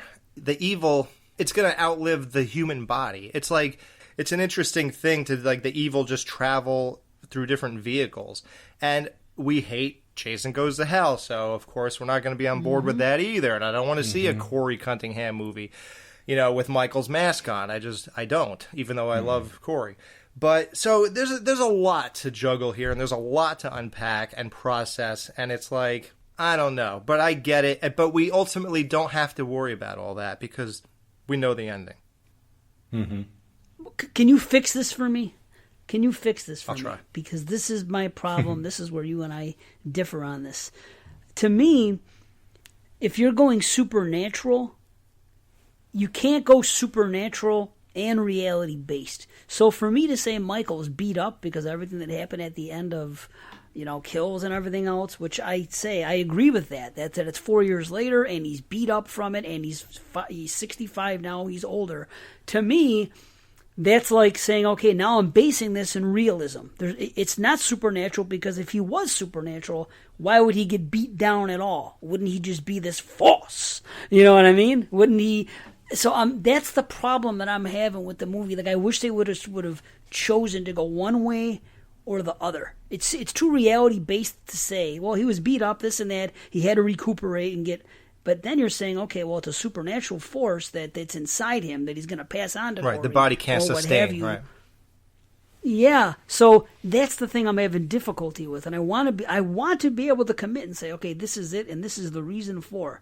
Because if that is the case, now this movie goes up just ever so slightly for me, because that's one of the problems because I felt like it was I'm watching it. Like exactly what you said. I'm digging it so far. Where's it going to go here? I hope he had a good explanation. Why did he let this kid go and what's going on? And that is just how I felt. I'm like, okay, well, let's wait and see. I want to see how this is going to go because I like the story we have here, and this is cool. And ultimately, I, like a lot of other people that are complaining, have difficulty accepting that because I don't think it's fair to say you can have both. It should be one or the other. So... well, I am not a fan of, in this movie, kind of what Dave was saying, transferring like an evil, supernatural thing. I don't think it fits in this, even though Michael got almost, pretty much obliterated and still kept getting up and doing stuff. And I think that they just, like game, recognize game kind of thing. That's how I want to see it. I think the filmmakers did it in such a way that you can just whatever you think is what happened, which is probably the smartest way to go. In doing that, now it sparks this big debate about, what is the source of evil and is it, contagious? All questions that this movie is bringing up. And in a way it is, but is it necessarily passing the baton that this kind of symbolizes in this moment? I just take it as Michael sees this guy and at the same time he sees him and recognizes who he is. And so they just come to some kind of, or maybe just Michael comes to just some kind of understanding, well, I'm going to let this guy go. It's not worth it. Living is worse than dying, probably, for this kid, right? Yeah, probably. And how he necessarily knows that, not entirely for sure. But like I said, whenever you meet someone who has very similar personality traits as you, there's kind of an unspoken thing. When you have that instant connection with someone. Like us. Yeah, exactly. So I kind of see it that way overall in this series. Now, with the Thorn trilogy, it's easier to accept like a supernatural thing because, they obviously bring in a lot of that shit in part 6 and whatnot and 5 and 4. Look at Jamie Lloyd at the end of part 4. And that made sense because they're relatives. That's the problem with if you just want to say that, if Corey was somehow a relative of his, then it could be a little bit, I could give it a little more of a pass. But ultimately, my problem is that it's non-committal. I don't want it to be non-committal because I'm a defender of it. And I feel like it's tough for me to defend it when I myself can't give a clear you cut can't answer. even You get what I'm saying? vocalize what right. I would go back, I'd harken back to all of Loomis's speech in Halloween 1. How many times did people try to tell him, what are you talking about? It's just a little kid. He just killed his sister, and Loomis insisted this is evil on 2 legs. There is a darkness in this kid's eyes. He sees through the wall, past the wall, to this very night, a supernatural force inside him biding its time. He's already telling you that Michael is not a human. He wouldn't even call it him. He calls it it. So you got to take all that stuff, and you got to say, well, let's take this source material and apply it to this movie. So now it kind of does make sense, right? So Michael has this force inside of him, and we all know evil is infectious. People born not evil most of the time. I mean, unless you're like a psychopath or whatever. But you could easily get caught up in things politically or in the military or whatever, and all of a sudden something just clicks in you, and then you become like a killing machine or an animal or whatever. Like, this stuff is infectious, and if the path you chose in life was something else, you would have never turned into this type of machine or animal or whatever. So this stuff does infect you, and if we're going with supernatural right away, you can't get shot 6 times, get stabbed in the neck, get stabbed in the heart, whatever Laurie did to him, get stabbed in the eye, and just simply get up, turn over, look at her, go over and choke her, or get shot off the thing, and just disappear. Like, you just don't do that. So there already is a supernatural thing going on, and they just applied it to this movie. They wanted to show what this did to Haddonfield and what the evil itself of Michael can do to someone else. Having him totally tied in with the Strode family really brings it right to your front doorstep. So it's like kind of like the best of both worlds, and like bring it together and doing something with this. I mean, aren't you glad they didn't go with the window thing again? They kind of dropped the whole thing about him staring at the window, right? So that's good, right? Mm-hmm. So, yeah. And aren't you glad, Matt, that freaking when it ended and Laurie was charging at the screen for the big face-off, that thank didn't God. happen? Yes. I know. The completely opposite direction. Yeah. Right. And she charged at the screen, and yet the result of that was Laurie went to therapy, stopped drinking, blah, blah, blah, and now she's a totally different person. Mm-hmm. Think about that. They dropped it. But I like that for it. See, people complain. Some people complain saying, I wanted to see the moment when she found out her daughter died. Because what I was saying was this. Because she lost her daughter, right? It makes sense to me that was the nail in the coffin for her. That's when she was like, okay, because of my actions, my daughter, my son-in-law, other people are dead now. There's hysteria in this town. All this stuff is going on because of stuff that I helped create. So now I want to protect my granddaughter. She's all I have left. And I want to save myself, and Michael's gone. So why... Now is the time to let it go. When she heard about her daughter dying, that crushes her. That changes a person's freaking... Yeah, they just don't even want to do this anymore. They're just like, I don't even want nothing to do with this anymore. Mm-hmm. Like, you took everything, I want out. And they actually want to remove this whole aspect of their life at that point. So that is perfect. Mm-hmm. Yes, that's what I love about the movie, is just like H2, this movie is a reflection on what happened with the prior events and what happens afterwards. Mm-hmm. And it's great for it. That's the, what do you call it? That's the theme of this movie. And that's what I figured out, that each movie had its own theme. And I don't know what we said last time, but I don't know if I said that I thought this was planned from the beginning, or I thought it wasn't. But right. I didn't think it was. Okay, well, I will tell you this. I don't know if it was. But now that this one come out, it just seems like I see a pattern of themes in each movie. The 2018, pardon me, was about obsession. Laurie's obsession, the obsession of Zatarain, the whole friggin' thing. Sartain. You guys keep on calling him Zatarain. I love that name. Zatarain, you know what that is, right? No. It's fucking, it's frozen foods. Right? It's Narland's food, yeah. Yeah, it's, what do you call it? I used to have the, what do you call it? What's that shit that they, fettuccine Alfredo. Fucking chicken Alfredo from Zatarain's. Mm-hmm. So anyway, the second movie is about hysteria and the results of, and that's obvious. People say it was too preachy, but the way I look at it, that is hysteria. Shit like that does fucking happen. And this movie is about trauma and the passing on of evil. Because evil is passed on in life. as a metaphor, yes. But honestly, I think that evil really is the thing. So, like I said, isn't even a metaphor. When somebody's abused, they may abuse somebody else. When someone, you know what I mean? Evil just keeps getting passed on. So that's what I think's going on here. So I think that they maybe the people behind this had these plans from the start to make it this type of, you know, almost like an anthology of 3 different things, but starring, you know, but the putting same these characters, people's same stories, storyline. Yeah. Starring Michael Myers. Laurie Strode. This week, the part of Michael Myers was played by 3 assholes. And edited by him, too. John Carpenter's Halloween. Yes. Yeah, that's good. Yeah, that makes sense, tying it back to Loomis in part 1.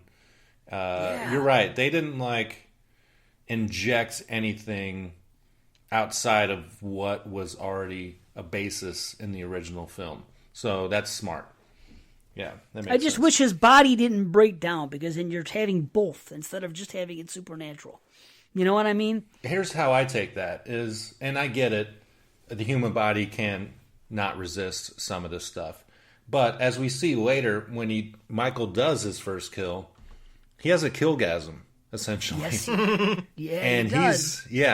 And so I take that as doing anything that you're satisfied with. You know, he has nothing in his life, literally 0.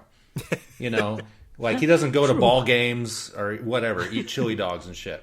But when you're like a normal person and you do something fun, creative, satisfying, hell, you go to the beach, you're filled with, you know, joy, and you're revitalized. If you sit at home all the time, don't do shit, you know, it's a non-motivator. When you do something positive that you love, like killing someone, you know, it's a motivator to get back up and keep doing it.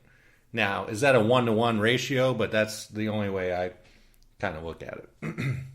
That's cool. No, that's cool. I mean, yeah, it works. I just wish it was, you know what I'm saying? I wish I could. Yeah, you want the definitive answer from the filmmakers. Yeah. So you could say yes or no. And who knows? At this point, I'm sure they've done, at least the director's done a lot of interviews and stuff. Maybe he's talked about this somewhere. Or maybe he's dodged it altogether. I don't know. We'll probably maybe find he'll out. do a director's commentary. Well, they never do them anymore, but it would be nice if he did for Yeah, they don't. I know. It's terrible. I don't know why. It is terrible. Because there's no money in Blu-rays. So that's why. Not like there used to be. That's true. Yeah, it's all streaming, so there's no money in it. Yeah, so speaking of changes, you know, well, I called him Mini Mike after this whole thing for the rest of the movie.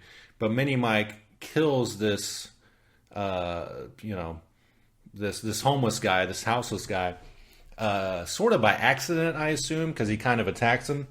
Then just runs off. First he throws the knife away, which, I mean, yeah, I know it's a homeless guy. They're probably not going to look for the killer too hard, but wouldn't you take the knife and throw it in the river, the Haddonfield River or something? They're not going to look for the killer too hard? Well, I mean, that's the kind of shit that usually happens in towns. Yeah. But yeah, so at this point he's definitely changed. And I think he goes to see Allison, and right away, Laurie is instantly scared of him. She sees the change in him instantly. And I think this is where she starts talking about it's in the eyes. I saw it in his eyes, just like Loomis said. So that ties it more so back to the first one, which is really good. And the devil's eyes. Yeah, I think it's around this time we get that nice callback of she sees him out the window and he's by the bush staring up like a fucking he is a psychopath at this point. Who stands like that outside of a house? Yeah. I was watching that last night. I'm like, let me try to see why he's doing this exactly. So he parked his motorcycle and he just stood there. Right, like at least go to the porch and ring the doorbell. Ring the doorbell, dude. Like, what did you guys think? How he just popped up behind Lori? Oh, that seemed like a Jason teleportation moment. Definitely. It's like, oh hey. I think on Peacock they got a little behind the scenes thing, or saw it somewhere. Maybe it was on YouTube, but you can actually see footage of them filming that moment. And he's literally just crouched like right behind her, and then he pops up. Yeah, you see it from a different angle. It's kind of funny. You know what that was, right? That scene? Oh. Why they did that? It's like Sheriff Brackett. Yeah, just like Brackett and Laurie in 78. I didn't think about that until you said it. Wow. Wow. You see, if this was Halloween Kills, he would have said everyone's entitled to one good scare. Thank God. Right. Jesus. So, do you see, now, Dave, do you see how you were like, man, this is for us. You don't like that? And my answer is, no, I like this stuff. I like this stuff better, but I still like that stuff. Right. That's all. But I get what you're saying. It's better when it's subtle. Like, Yeah. did you notice the way the two ran upstairs to screw was just the way he did it in 78? Oh, yeah. Yeah. Yeah. Yeah, Little things. Hopefully you some lasted were longer. in your face and some were not. Mhm. Yeah, they definitely lasted longer. Yeah. Who Oh, couldn't? yeah, man. Corey's a fucking stud, dude. Oh, yeah. Cuntingham. They call him Cuntingham for a reason. Dude slays. He eats cunts like ham. He eats cunts like ham. He gets down in there, man. Oh, you yeah. know, they love him a for fork and a knife and everything, man. That's great. His foreplay lasted longer than this other dude's sex. it. Yeah, when he's cunting ham. It wouldn't be too hard, yeah. Yeah, you wouldn't even get through the alphabet on this chick before it was over with these other two. The alphabet, Jesus. How do you do? You just spell the out. Just say things in there. Yeah, just write your that's name. what we all do, right? Yeah. Say you are a whore. I mean, I'm usually thinking that the whole time, so yeah, that makes sense.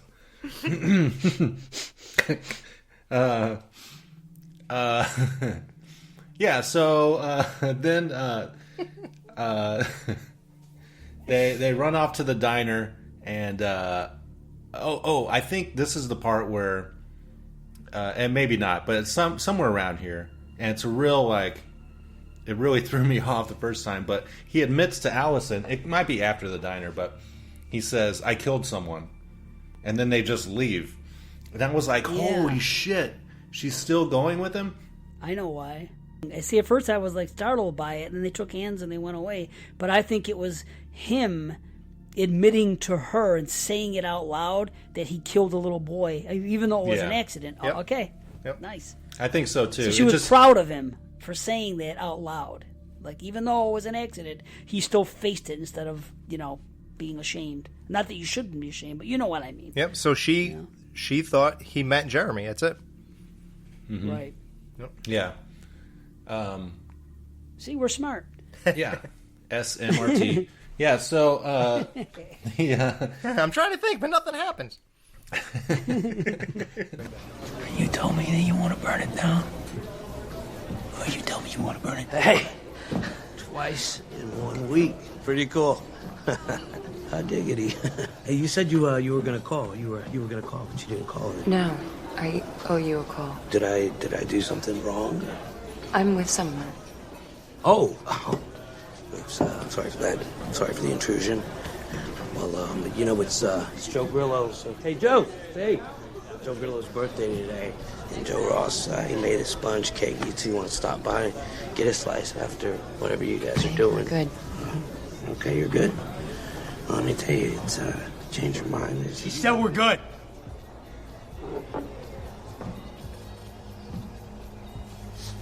Hey, buddy, you got a problem? We're good. Oh, shit. Allison. So you call Mr. Aggravated Manslaughter at night when you can't sleep?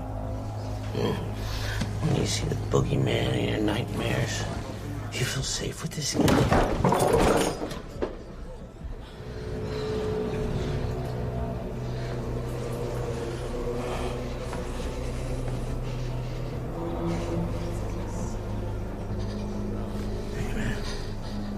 Listen around. Gals? Nah. Psycho. Good, Mulaney? It's all good, little business. When are you gonna kick somebody today? No, I got this. The fucking 50-year-old cop who somehow got this 24-year-old chick. Good for him, because he's a real ass. It's like Dan Chalice, right? Oh, yeah. Well, Yeah, oh, wow. hey, Dan Chalice was smooth, though. It is. This Her guy. dad died, too, just like her dad died. Oh, shit. Think about that. See? Dead dads equal older men having... Oh, it's the father figure. Yeah. Daddy Boom. issues, yeah. I hope this guy put peanut butter on his penis so she could lick it off. I hope she wasn't a robot like Ellie. like Ivan Drago. If only he was drinking Miller High Life at the diner, it would have been awesome. Holy shit. He looks like the villain from Kindergarten Cop. Yeah. I I gotta remember watch that this guy. movie. Mm-hmm. With the ponytail, yeah. Yeah. Mm-hmm. Yeah. So, and he's just going in hard on Allison. It's like, this guy gives no shits, you know. I guess because he's a cop. I don't know many cops, but I know some people that I graduated with who were assholes who became cops. And so it makes sense that, you know. That's funny. I know some guys that I went to high school with that became cops and then became assholes after that. Oh, the authority. The authority changed them? Yeah, fuck that. Evil's infectious, I told you. Ooh, it's true. Boy, the power, absolute power, corrupts. Yeah. Oh, this is the part where they leave and she's like, hey, do you want to come in? And he's like, another night. I'm like, what? What the fuck are you talking about, dude? Like, go upstairs with her and lay some pipe. Yeah. Like, what are we doing here? I don't know. He's gone, man. He is gone. He's infected. He already killed the homeless guy. And I think he wants to spend time with her, but he also wants to go back to Michael.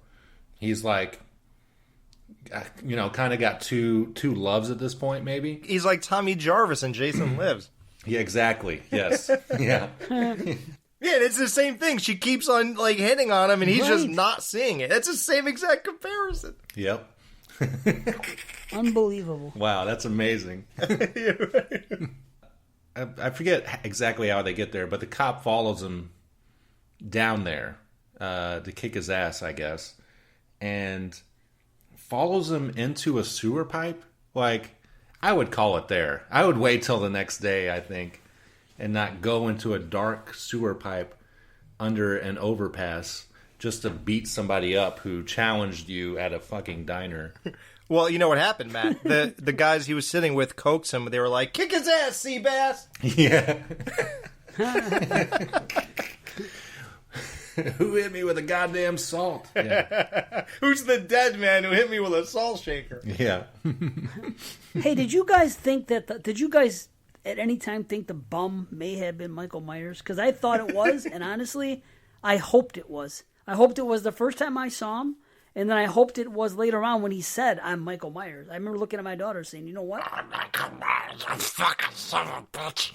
I hope it was. This is what I'm telling you, legit, this is what I thought for about a minute. Because it goes back to my mask theory that I talked about on the Kill Show, saying, I hope it's just all about the mask, which would have worked just as well, in my opinion. But anyway, I thought that maybe he was Michael Myers, and this other guy took his mask, and because he took the mask, he had the power over him and beat the shit out of him. And he started talking finally? Yeah. Yeah, well, and Michael, the bum, is out there waiting for this guy to slip up so he could take his mask back. That's legit for a second. That's what I hoped the movie was going to go Jesus. to. Because at that time, anything could have worked. I mean, why not? You hoped it went there, but you're asking me to fill in the blanks with this other thing? Well, because it's more real life. Well, not real life. It's yeah, with a magic mask. The fact that he turns into a bum, I like it. Just like the way he did in H2. Rob Zombie, yeah. And we said it then. We said that would happen. He wouldn't shave. He would just roam the land like a fucking a nomad with a fucked up brain, because that's what he was. That's what I'm saying. So for a moment there, I was like, man, I kind of hope they go in this direction. Okay, honestly, without it being a joke, Do you guys think this movie would be better received if that was the case and they just went with the mask being supernatural the whole time? Right, so if Corey went into that tunnel, Michael, for whatever reason, was doing something and it didn't have the mask on, and Corey just picked it up and put it on, and then he was Michael, would people be okay with that? More so than they are with it now, yeah. I don't But hold on, let me take it a step further. Then Michael, the bum that's outside, fucking gets it from Corey because he's younger. He fucking trips him up on the bike, throws something in the spokes or some shit, gets it back, and now Michael comes back. This bum puts the mask on, and he actually is the real life Michael Myers, the original one that had the mask on. How about that? I don't think. No. I think people would see it as Jason Goes to Hell. Yeah. I think they already do, so it don't matter. Everyone keeps saying Jason Goes to Hell and fucking, what do you call it, Part 5. Halloween 5, yeah. No, Friday 5, yeah. Oh, yeah, right, Friday 5, yeah. Fake fucking Jason, right. Fake Michael, you know? I think the fact that there's another killer in this at all, regardless if it was Allison, Laurie, the band kids, anybody, that's where you have a problem with it. And the fact that it takes 40 minutes to get to Michael, it's like... I didn't even notice those 40 minutes. They went by like that. Yeah, I didn't either. It made sense because he's on the lam. He hasn't been seen in 4 years. Why should we see him right away? We should be along for the ride, saying, "Fuck, where's Michael and when's he gonna pop up?" We should be a little nervous about it. It was perfect. Yeah. That motherfucker should have stolen a car, be driving up the coast right now, chilling. Honestly, he can drive, so... True, on the way to Cali. Fucking yeah, exactly. He should take off. What is he doing? Jesus Christ, show up to Michael. that school and kill Michelle Williams and friends, and there you go. They tore your house down. Fucking get out of town. Get the fuck out of Dodge! Okay, Alex, which Laurie now do you like better? Who's the most badass Laurie? The one from this trilogy or the one from H2O? Well, you're thinking about it. That tells me enough. Yeah, no, I really think this was an amazing Laurie. I really do. Happy to hear it. Mm-hmm. And what about you, Matt? I know you liked H2O Laurie more than I did. I do, but the fact that we get, and discarding Resurrection, because that I don't feel like that counts. We get, like Alex was saying, more meat here, and so you really see a wide range of Laurie, which I think is just way better at explaining her character and just, the human trials and emotions that you would go through in something like this. So I definitely like this much better. Yeah. Yeah. Sweet. Yeah. Yeah. Okay. I mentioned Michael has a killgasm, which I rewound that like a few times. I couldn't. I thought it was awesome. He like stands up straighter. It's like amazing. But I think Corey says something like "Show me how to do it" or something like that, Show which me, is yeah. kind of interesting. Yeah, show me. Yeah, just like in Christine. Show me. Yeah. Yeah. Oh, yeah, wow. I will say this. I thought there was just one scene missing from this movie. Why does Corey go back there and just kind of assume Michael's going to do this and that he's going to be okay with you holding this guy and stabbing him and just saying, "Show me," and doing that and it all working out? Shouldn't there have been a scene between this? So he sees him, he sees the eye thing, then he goes back, and Michael looks over and he sees Corey, and then just looks back to where he was looking before Corey got there to establish that he's not going to harm Corey. Then Corey can talk to Michael and kind of exchange something of establishing something between the two of them. Therefore, Corey would then feel comfortable to go and lure this guy in there and do this kind of thing. Now, I'm not saying Michael should have spoken back to him, but I feel like Corey should have had some kind of monologue with Michael just talking, saying something, like transferring some information here, or I don't know. There had to be some exchange, I feel like, between the two of them before Corey just goes over and says, "Show me," and all that stuff. I feel like we're missing a scene here. Do you guys feel that way? Like, if something was there in between, this would have all kind of, gelled a little bit better? I feel like yes, I agree, because I feel like we're missing a scene after this, because I think after this they go and kind of tag team the doctor and the nurse. Right, and how did that come about? Exactly. It's like, yeah, did he walk out of there going, come on, come with me, or something like, did Mini Mike just want to kill the doctor, and because he was an asshole Allison, I guess? Okay, I guess that... How come there wasn't a scene where he's like, he recognizes that Michael just stood up erect, and he got stronger with that kill, and he goes, I have more for you. And then he brings him there, and then he kind of uses Michael to get revenge on everyone he wants to kill. Yeah. And that way, it serves both purposes, right? Mm-hmm. I agree. I think that scene would be good. I do feel there's something missing in between that and him going to say, show me. And I also think what they should have done, Allison should have had a conversation with Corey. And in the conversation kind of allude to what just happened at the job. Like she was bitching about that girl dead. Right. Mm-hmm. And what happened. Now he's got a reason to kill them both because he loves her. You know what I mean? Not that she put him up to it, but you know how it is. You see this in movies where someone just says something and the psycho's going to take those words and say, okay, well, I'm going to kill them for you and you'll love me. Mm-hmm. Or you know what I mean? So we see it all the time. Mm-hmm. It's like, Jesus Christ, I didn't want you to kill the fucking guy. Things like that happen all the time, yeah. Or I feel like they do. They really don't, but they feel like they do. Maybe that scene happened and they cut it. Probably cut scene. They trimmed it for, for the running time, which would have been a mistake. But it almost legit seems. Don't you think it would have made so much more sense? Both of those scenes. Him going back and saying, "Show me," and then him to have a reason to go to that house to kill those two. Besides the fact that the guy's short-tempered and she's sleeping with him for his job, and they're bad people, so let's see him get killed. Right. Which is way too basic. It's not Michael just doing random kills. Now, of course, you could say, well, it's not really so random in Halloween Kills because they went after him. That's why. And Tommy Doyle isn't random, and Brackett's not random, or whatever. But you could say things like that. But then there are tons of kills that are random in a roundabout way, whether it be the firemen or whatever. But I guess it's not random. They're there to put the house out of being on fire. But don't you get so much more satisfaction from revenge kills, just like Christine? Oh, yeah. These are all kills for a reason. Aren't you fucking glad he killed those band kids? Aren't you glad he killed the fucking doctor and that bitch?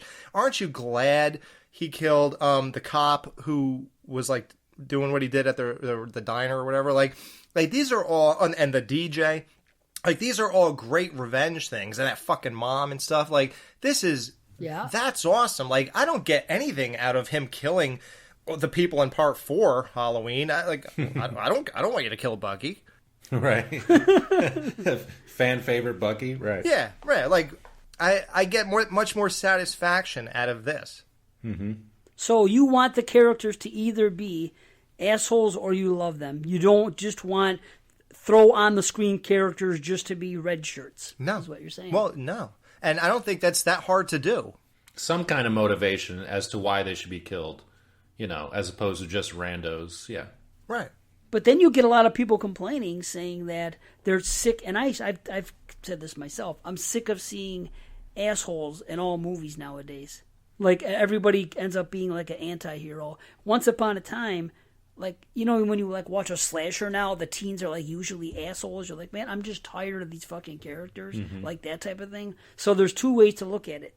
But I also believe that you, Alex, also do watch some movies and say, yeah, these characters are assholes. But, I mean, you still do get joy when you see them killed. But you'd probably rather have them be characters you like from the early Friday films or the early Halloween. Let's just say that percentage-wise, we've gotten, let's just say in the whole world of horror, 10% have been assholes and 90% have been random people, right? In past, yes. But nowadays, I don't mind it creeping to the 50-50 mark. Okay. Like even the movie, what's that one with Charles Bronson? What are those movies called? Death Wish. Death Wish, yeah. Right. Isn't that great? Mm-hmm.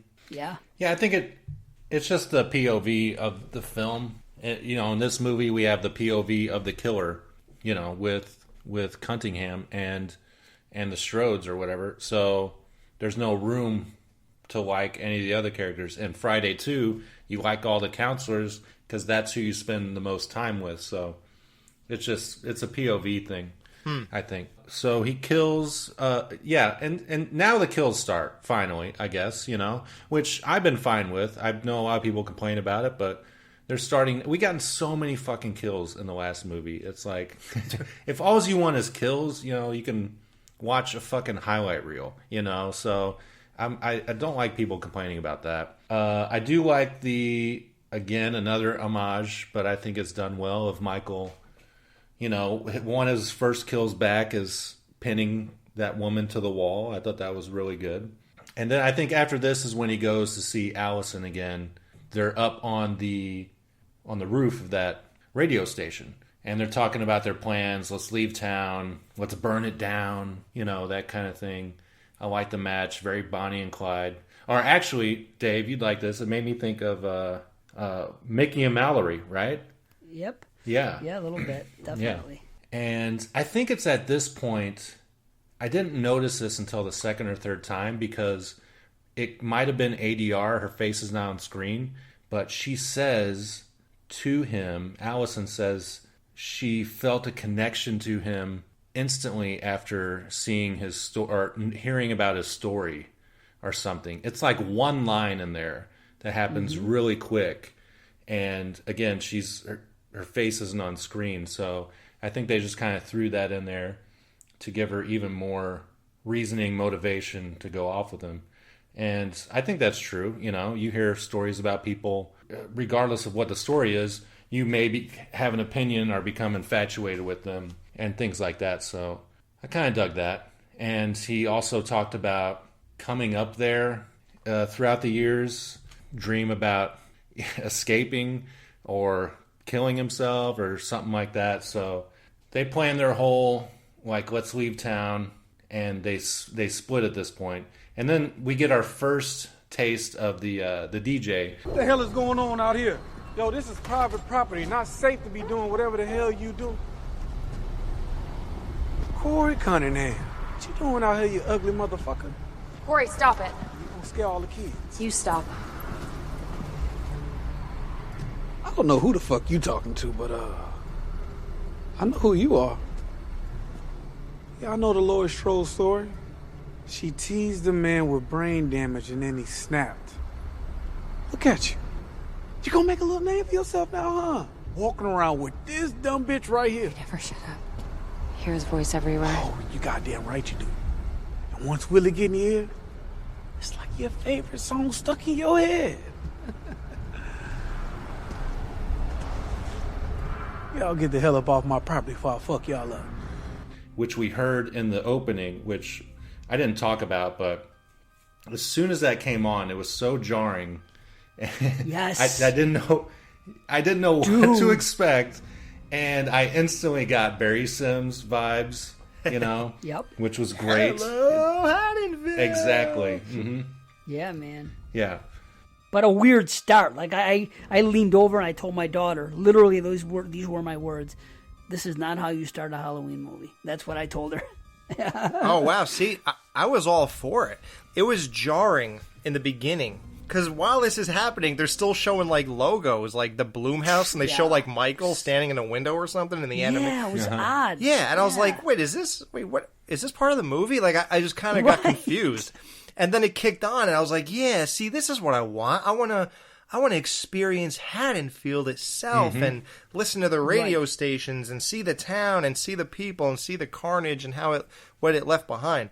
Ooh, Alex, you know why you good. love it. There's another reason why you love it. It's just like the intro to fucking your favorite Friday the 13th, Jason Takes Manhattan. Oh, yeah. Oh, yeah. Same type of vibe, right? Yeah. You're feeling Crystal Lake, you're talking about, and you're feeling New York, Yeah. Matt, I know you're like, we got to get through this movie. Oh, no, it's fine. I know we're terrible. I know, we're horrible. Let me just say two things real quick. About the doctor-nurse kill. One. Oh, yeah. I cannot believe we can't get any fucking nudity in these movies. This is insane. I don't know what has happened to this country, but god damn, could we get a fucking girl in the shower or something? What is happening here? And two, did you notice that after he killed the doctor, he took the bandage off his hand and looked at it? Since he is infected, does that mean that kills also heal him? Is that what we're supposed to get out of that? I had no idea that happened. Wow. It does come up when they're at the radio station on the roof. She's looking at his hand because he took that off, and she just says the word infected. Rage! Like looking at it. So, yeah, I don't really know how to take that. Right. Interesting. I mean, he's definitely infected with, the killer instinct. And Rage! I thought that's, It was like a double entendre or something. Right. That's all that I thought they were trying to do. I didn't think about him, healing in any way. Right. Because it's not like Michael's... I mean, does he heal? I mean, who knows?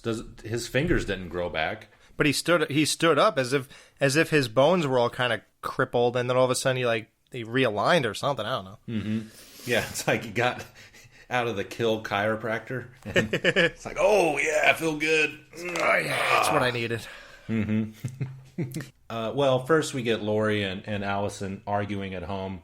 Wouldn't you be pissed off if you were Allison? Like, your grandmother set you up with this kid, and you instantly like him, and she's like telling you to take your shirt off and shit and throw caution into the wind, and then 2 days later she's like, you cannot spend any more time with this boy, and doesn't even, as far as I know, really explain to him why that is.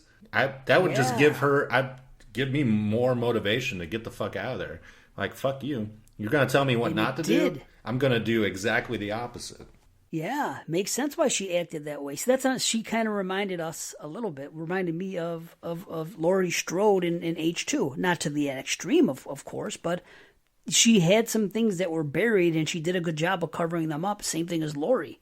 But a couple things figure into the equation, and all of a sudden, the cracks start to show. And that's what starts to happen. Then she tells Laurie off and all this other stuff. Yeah. And it's like, wow, you didn't expect it because the way she was behaving, but it just goes to show you that Laurie and her were each attempting to get over their trauma in their own ways. And we see freaking, they both slipped in it. But again, that's life. Shit happens all the time. Mm-hmm. That's what I like about the movie. It's character driven. So, I mean, take it or leave it. Just like H2. Yeah. Yes. Well, speaking of H2 and real life, I'm sure you guys heard this story about Danielle Harris and Scout talking about meeting Jamie Lee, and she's like, I don't know you. I never saw those movies. I have no idea who you are. Yeah, and then, I don't know. I don't believe them. I think that Scout and her made it a lot worse than it probably was, and they're just being drama queens. I think we've heard stories about Jamie Lee Curtis being, kind of curt. Yeah. No pun intended. Right. But I could get that. I mean, that's known. But I think that why would they not have a knowledge of that as well? Being in this franchise and having close to this girl played her daughter, and this girl played the same role that she played, and she knows the Akkads, and she knows people about this franchise. She's spoken to fans at conventions. I'm sure both of them have an idea, and I'm not defending being rude at any point, but I'm saying I'm sure that they should have had a little bit of background of how Jamie Lee hasn't watched any of these things, and outside of the one she's in, she probably doesn't even watch the ones that she's in. No, not that she watches them, but I mean, she's doesn't think about them or hasn't bothered to watch them. Here's my two takes on this. One, why would these two girls sabotage anything of their career by just picking this fight with Jamie Lee Curtis at this time? That seems weird. And two, Attention podcast. They have a podcast, right? Yeah, you get downloads from that shit. How many people I didn't even know they had a podcast. Me neither. Until I heard that. And now I'm like, oh. And for a second I looked it up. Didn't play it, but did look it up. And you know how that goes. You can't pay for fucking certain type of advertising. Mm-hmm. Right. But two, if Jamie Lee Curtis, if you said to her, hey, I played your daughter in the Halloween sequels, wouldn't you just go, oh, wow, nice. What would you think of the movie? Like, would you really say, I never saw those movies, I have no idea who you are? Like, even a common courtesy, no pun intended, why would you say that? Like, I don't think she did. Yeah, like, we could all say things like that at every turn, at every conversation, but you choose the more polite thing, and you go, oh, okay, So blah blah blah blah blah. You know, like you just don't say that. It's just a weird thing to do. But the fact that they cried, that they said that they fucking openly wept, shows more fakeness of it. That's why I don't believe them. Yeah. Seriously, would that make you cry? Right. Honestly. If you played fucking Jax Teller in the redoing of fucking Sons of Anarchy. Oh, sure. I'd be devastated. Yeah. It would hurt, but you already love Jax Teller. Yeah. That's okay. Think about this. What if you know what I'm saying? These people don't know her from fucking Adam. They didn't. You know what I'm saying? I don't think they had her built up like fucking. You have Jack Teller built up. Right. That's what I'm saying. I couldn't think of a better example. That's what came off the top. No, it's a great honestly, example. Are you really going to be moved to fucking tears because another actor in this 20, 30 years you've been involved in this franchise, the one said, I haven't seen your movies. I don't know who you are. Oh my God, she doesn't even know who we are. Yeah. And they're really going to fucking openly cry. Oh, yeah, I'd be devastated. But doesn't that reek of fucking... You know what I'm saying? I don't know. I don't buy them. Scout has done some dubious things in the past, and so has fucking Danielle, as far as I'm concerned. So, I don't know. Maybe I'm wrong. We'll never know. Yeah, so. No. It's probably both sides. You know, all the story is coming from them only. So I think both things are true. She was probably short with them, are just not polite, which is fine. And then they also are blowing it up more so than it needs to be, I would guess. I mean, it's awfully timely when fucking Halloween Ends comes out. Yeah, exactly. Well, no, they were there at the premiere. I did see them there at the premiere. That's true. If they were there, I mean, it did happen. Yeah. Well, yeah. Yeah. Something happened. Probably. Imagine if they just made the whole fucking thing up. Oh, shit. Yeah. You did insult them a little bit. You did insult a little bit. Yeah. No. You insulted them a little bit. Hey, Jimmy, what's right is right. You understand what I'm talking about? It's all right. No, I mean, the kids over here, we're hugging and kissing over here, and 2 minutes later, he's acting like a fucking jerk. No. You insulted him a little bit. You got a little out of order yourself. No, I didn't insult him. I didn't insult him. Insulted him a little bit. No, I didn't insult nobody. Give us a drink. Give us a drink. Okay. Let's just have a drink. Salute. Yeah. You were a little bit out of line yourself. Yeah, you were a little bit out of line. Hey, listen.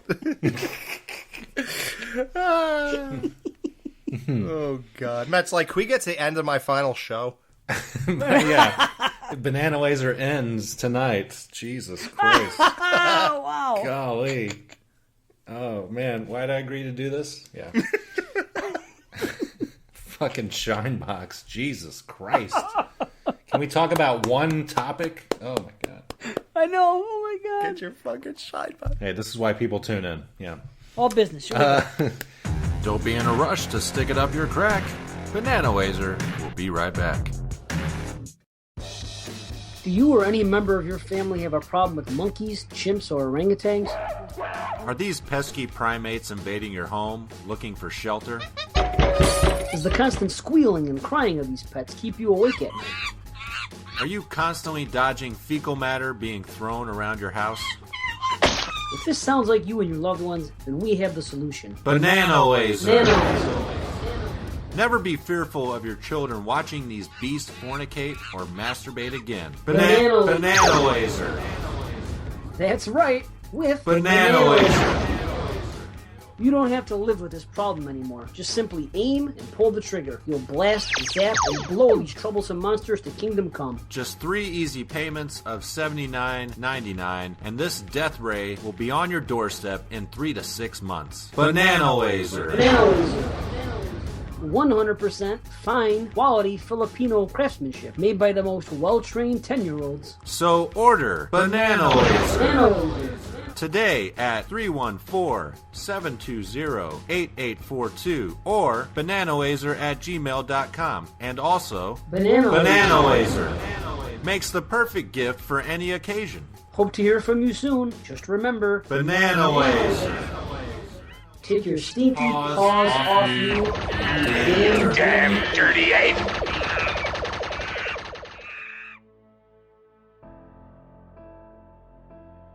So, yeah, I think after this we get Well, we get a title card of October 31st, so it's actually Halloween this time, but it doesn't say Halloween, which I thought was interesting. And I'm glad it didn't do what was it? Was it H2? Rob Zombie's H2? It just said trick or treat. I was like, oh yeah, remember? Oh no, what are you doing? Thank God it didn't do that. True.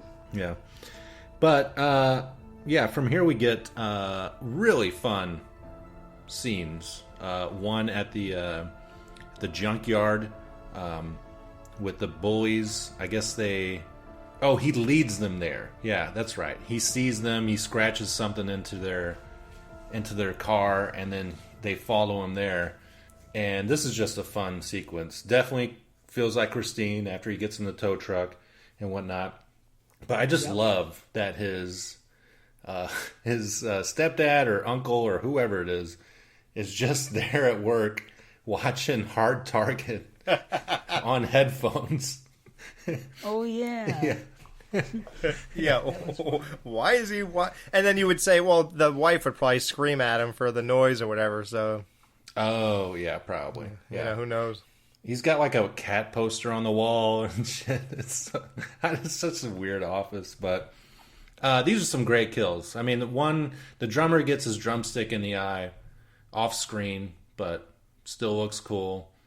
Then the one bully accidentally shoots the old guy in the head. I guess he was just there to have another body get killed. But it also begs the question, what would new Michael do with him at this point?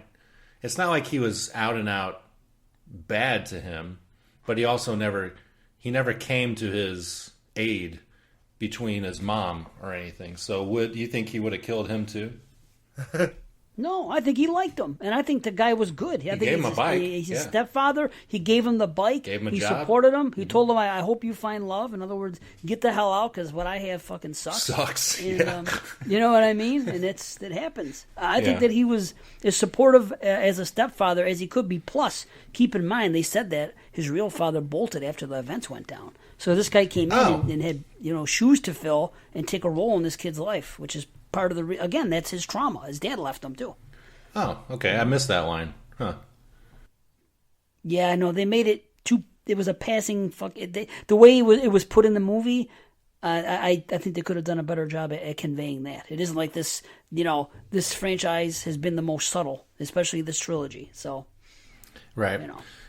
What if Cunningham passed off the evil to his stepdad as well, and then they all team up, and it's like a trio of killers. You got the fat man, the little guy, and the old man. Yeah, he runs over a chick, which is great because she's still alive. Poor girl. I felt bad for her because out of all of them, she wasn't the most. She was there, but she wasn't really into the bullying. That was a callback to H2. Remember in the field when those guys are beating up Michael with the bat in the field? Oh, yeah. And she said, take it easy on them. Yeah. She's like, just stop. What do you want to do? Kill the guy? And then Michael still kills her? Wow. Interesting. Wow, that's awesome. Wow. Damn, dude. But I think the winner here is, and it's too bad it's not exactly a full shot, but the blowtorch to the face. That's the best kill, and they didn't show shit. Yeah, they didn't really show it, unfortunately.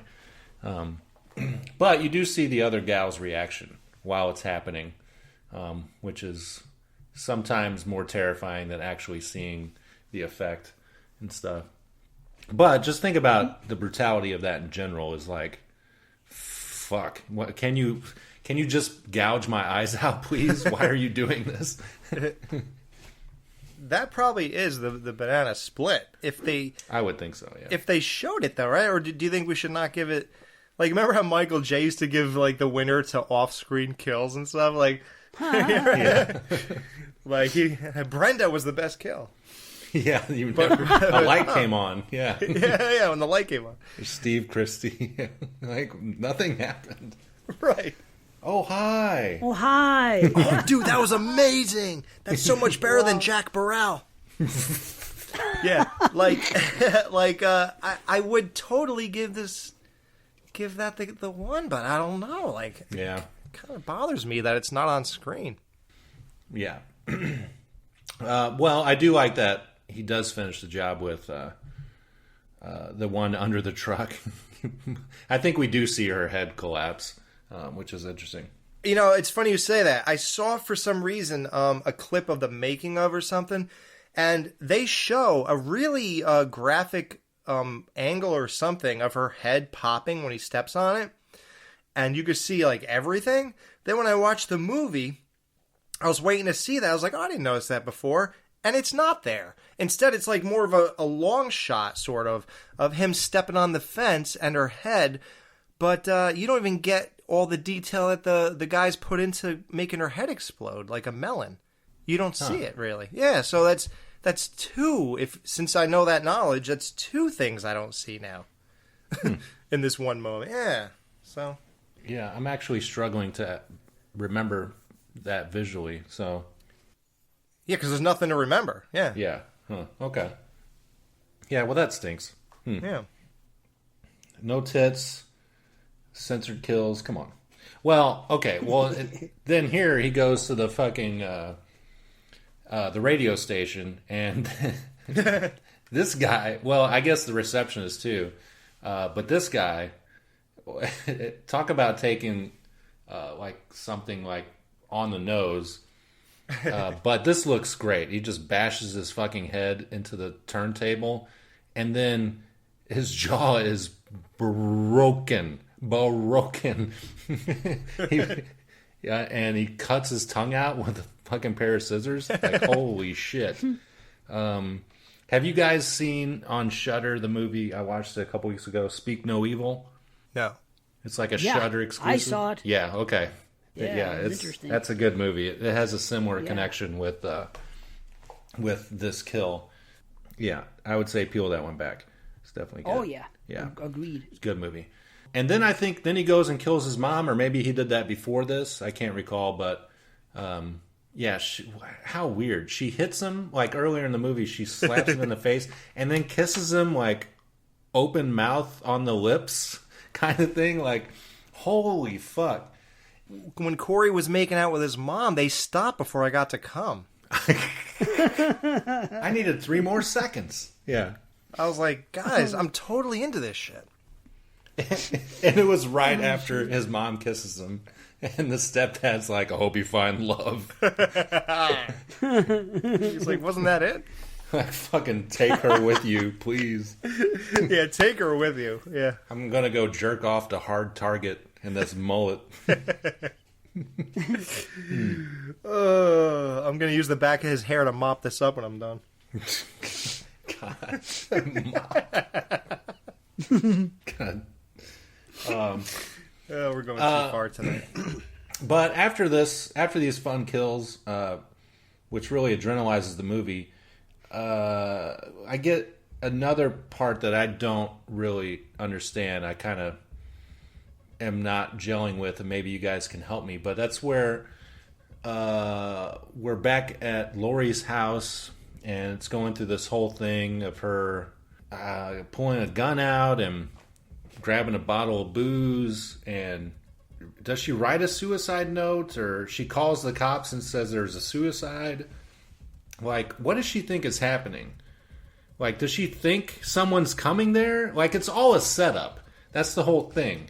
I don't get this. And I think I have an answer. Good, please. Because she goes and sees Corey and has that talk with him.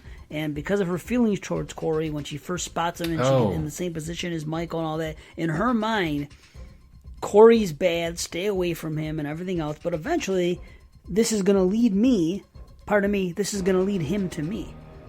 And I know it's going to happen. And so she's kind of waiting for something to happen. Exactly when, I don't know. But I guess I just take it as her intuition. Feeling that danger's coming, especially the direction it's going in with her conversation with Corey and then her conversation with Allison. So I think she thinks, okay. So then she's like, okay, and it's Halloween. So I am going to take this opportunity. I think something's happening. So the whole thing is this. It was very cryptic what she was saying, and it's funny because my daughter leans over to me and says, that it sounds like a suicide note. She's saying that as he's writing. I'm like, huh. But then it gets there, and what happens? Both of us knew exactly what happened. The fake out didn't work. You could tell by the shot and the noise after the shot what really happened. You could just tell. It was perfect, maybe too perfect. Maybe they should have made it not so obvious. I believe that she did that, and she had an inkling he was coming. Now he's there. Now, here's my take on this. She calls the cops just to have a reason for cops to show up at the house.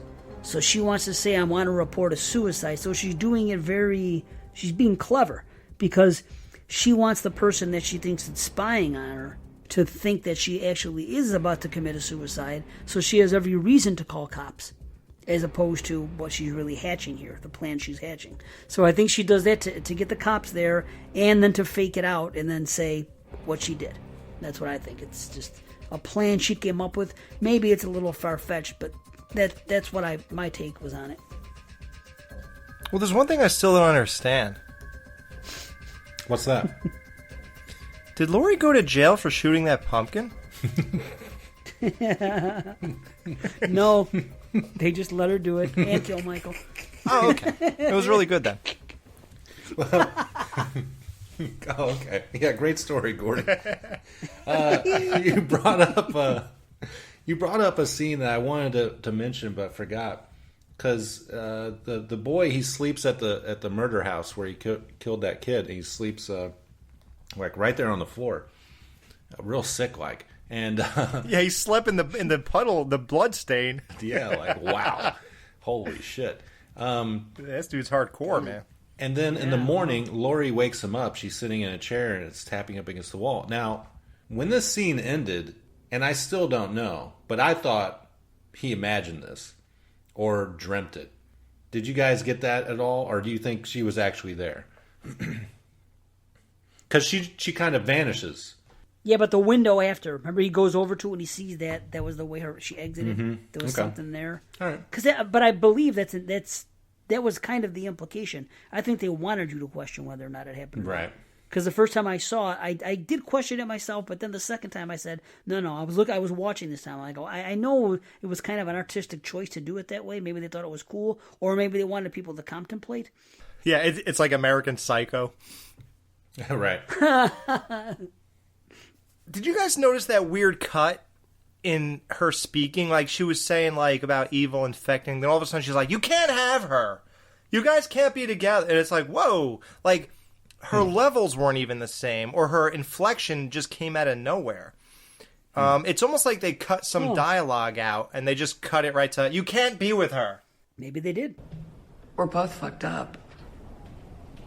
I want to help you, Corey. Let me help you. Or let me find help for you. You can't have her. Allison is not equipped for this relationship. And I will not let her get hurt. So stay the fuck away. You started this! You brought me in. You invited me. You're the one to blame. It just comes out of nowhere when you hear the first sentences compared to that one. But I think, to answer your question, I think it's real because that is the entire motivation for him to go kill Lori. And that is what brings Michael to that house as well. Michael's only there to get his mask. He doesn't even know that Lori lives there. Although, someone will argue, yeah, but he stood by that tree and looked at Lori standing in front of her house earlier. But again, if he even knew that that was the girl he supposedly wants to kill, he would have walked up to her and just twisted her head.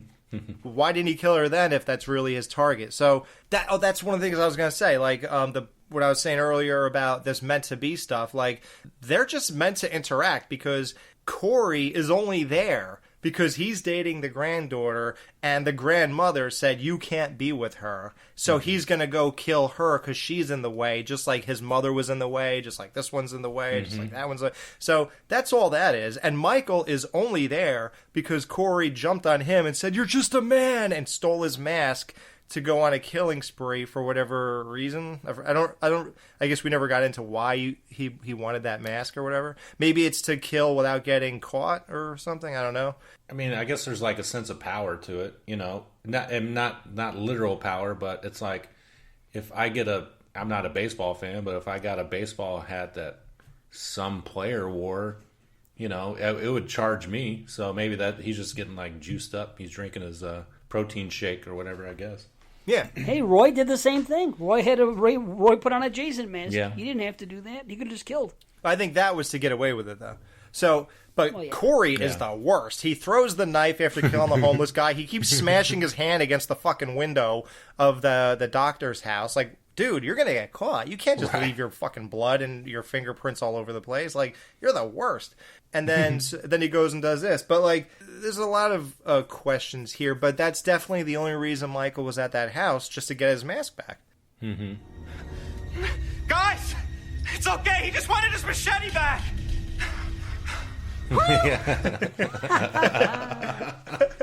Awesome. Yeah. Now he'll just leave. Yeah, you're right, Dave. And that does make a lot of sense with help explaining why she's kind of ready for the confrontation. And she doesn't even know that Michael is still like, that he's like interacting with Michael necessarily. Right. And so she's expecting only him, and that's it. So I'm sure she really shit her pants whenever the actual Michael Myers showed up to the house. Oh, can we talk about the trailer? I know Dave loves this topic. And God, I've loved it. Oh boy, this trailer, yeah. It's bad. Thank God I didn't watch this thing. Like, what the fuck, dude? Like, I don't know. If you guys continue watching trailers after this, I'd be surprised. So, the trailer gave away the fucking fake suicide. Like, when I'm watching this, I was almost like, oh my God, is that really... No, this couldn't be how it ends, because she did say it would piss off a lot of people, and people would be pissed if Lori just gave up and fucking shot herself. And the reason you're led to believe that that is a possibility is because she's been clean and sober for 4 years, then she pours herself a drink. It's like she really just fucking gave up on everything. So you believe she actually did give up, because now she's going to drink, because what the fuck does it matter? I'm going to kill myself in 2 minutes anyway. So she does that, then you hear this gun, you hear the brains splatter on the floor, and goddamn, the trailer has her pushing the fucking door open and aiming the gun. Now, I would know this is all bullshit if I saw the trailer. So, goddamn, thank God I didn't. And then later on, with the hand in the H2O callback with the food, whatever you call that, garbage disposal, you see her headbutt Michael and get out of it. Mm-hmm. And, like, you would know that that's coming up, and there's no way that this is just gonna, whatever, yields, oh yeah, she's gonna do that. Boom, then she does it. Like, there's some weird things that they put in these trailers. I guess the most glaring omission is everything to do with the plot of Corey. And it's almost, like, why are you hiding that aspect? Are they...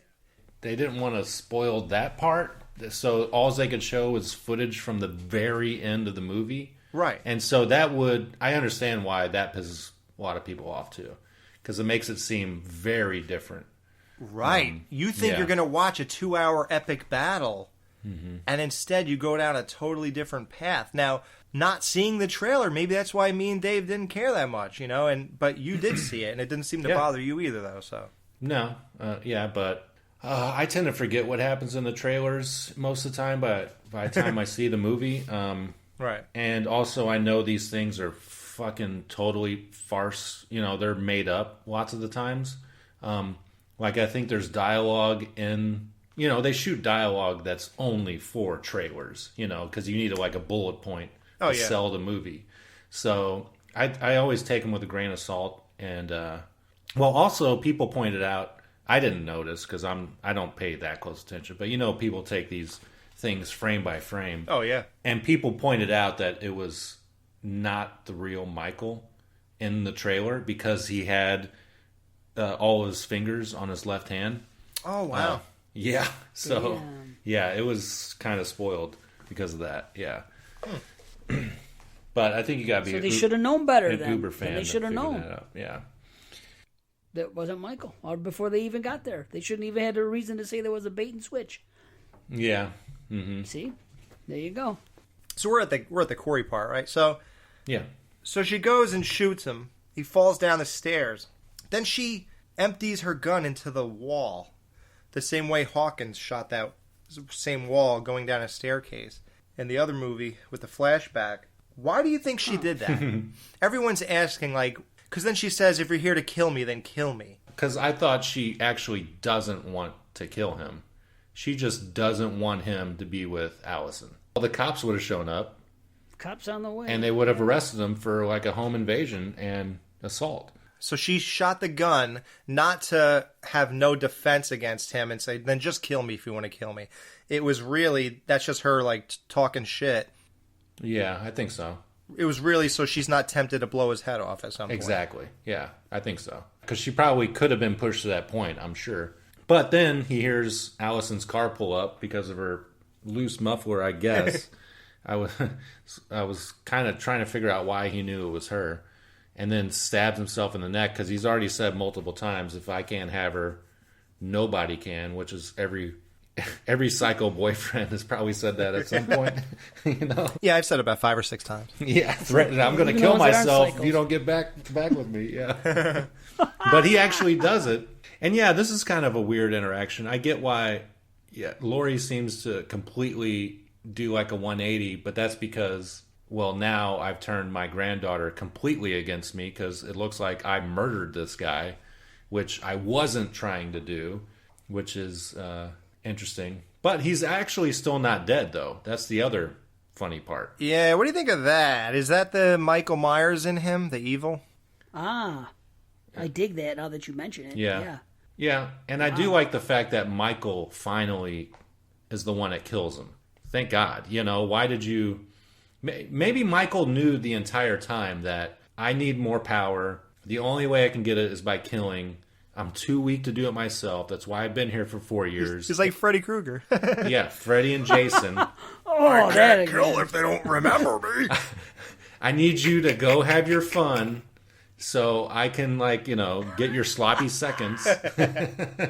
I think that's what he was doing, yeah. Corey was a means to an end, and that's it. Mm-hmm. Right. Yeah, I think so. We'll let Corey have fun for a little bit longer. I can't come back if they don't remember. She's mine! Mine! What? I can't believe that really happened. I know, right? Honestly, I'll wait till we get there. It's the whole versus thing. I don't care about a versus. I didn't want to see a Jason versus Freddy battle to see fucking Laurie versus Michael. Everyone seems to have this idea in their head. They expected some epic fucking... And I'm like, really? That's what you expected to see? We've only seen it fucking 4 other times, and it's been exhausted to death. Yes, we want to see the two of them at the end. One kill one, or one kill the other, or both of them die maybe. And that's as far as I thought about it. Sorry, I just had Freddy versus Jason. I keep making that comparison because people keep saying that. And I keep going, so what? You wanted Freddy versus Jason for this? It's the match of the century. Yeah, exactly. I don't know. 2 65-year-olds. They should have done a weigh-in promo. Just do a stare down. Yeah, I think that's why this last fight is like not very long. And also why it pisses people off, because they wanted more, you know, they wanted to go on for 20 minutes and it's like, well, what do you want to fucking happen? You know? Yeah, she just keeps throwing stuff at him and runs to the next room over and over again. And then she goes in the closet, then she stabs him in the eye, and then she, you know, same shit. Then she drops a knife again, you know. And I had to come to terms with this. Like, I'm like, well, it was short, but again, exactly what Matt said. What did you expect to happen? Like, how long could Laurie have survived a battle with Michael? It's almost like it was probably the perfect amount of time because they kind of exhausted realistic options here. And then it goes to there's only one really unrealistic kind of moment. So she stabs oh yeah, by the way, they even in the trailer, they show her stabbing his hands into the island of the fucking kitchen. Fuck that shit. Yeah, can you believe that? Fuck trailers. Yeah, fuck trailers. I'm glad. I've been out of that game for 10 years and I'm not going back. Matt remembers I was with him on BananaLaser when we Banana Bites, that excellent show. We did Banana Bites. and it was 2013, and we saw the trailer for The Conjuring. Oh yeah, the clapping game, yeah. Clap game right then and there. I said, you know what? I don't think I'm watching trailers anymore. And that was it. That was it. Here I am years later. Still don't watch it. 9 years later. Yeah. So the only unrealistic moment, unless you guys disagree, is she stabs his hand, and I forget he does whatever, and then she kind of picks him up and slams him onto the island.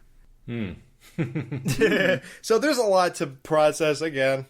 Do we buy this because he is the broken down Michael, who's not exactly on full or anything, and Laurie is 60-something years old, but she was Sarah Connoring all those years. Mm-hmm.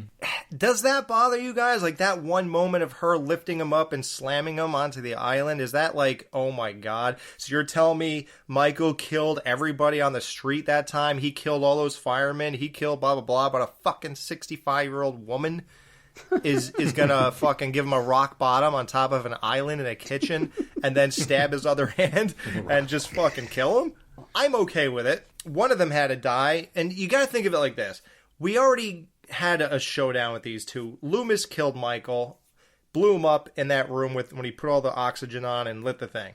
Then they said, no, we got to make money. So then Laurie kills him in H2O, but she really doesn't because it's not him. So Michael killed Laurie and then continued on. So now Jamie Lee comes back. Why is it that crazy that, well then I want my ending. Michael already had his ending in 2003 or 2. If I'm coming back and I'm doing all this, Laurie's going to be a survivor. So now I'm going to kill Michael, and we're ending this anyway, and you guys are going to start fresh or whatever the fuck you're doing when I leave. I don't know. I don't care. But I kill Michael now. It's going to be my journey. It's my story. I came back for these 3 movies. She's going to survive, right? Why is that a problem? You got your way in 2002 when he killed her. So now it's a new story, and now it's this other angle. So that's not a big deal, right? It doesn't bother me at all. I feel like that's the most satisfying conclusion we can get after this. Right. After this thing. So I didn't realize that specific idea people had an issue with. I didn't know she lifted him up like you said. I don't recall that. I guess I'll look for it next time. But I would attribute that just to being like, you know, when you hear a mother having superhuman strength of pulling a car off their child or something, like she's juiced.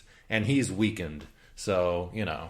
Right. Yeah. It's like, how can Rey beat Kylo Ren in The Force Awakens kind of bullshit? It's like, well, he's weakened. She's juiced. You know, I don't know. Rage! Yeah. Rage! Yeah, the rage! Rage! Too violent, too deadly. Too violent, too deadly. Michael, go to Laurie Strode's house. Go home! He can't go home. He has a fucking... There's no home. They demolished him. Michael, go home. Go home! Help her hang Halloween decorations. See? So let me ask you guys. When Allison comes back and sees that she's killed... Did Laurie kill again?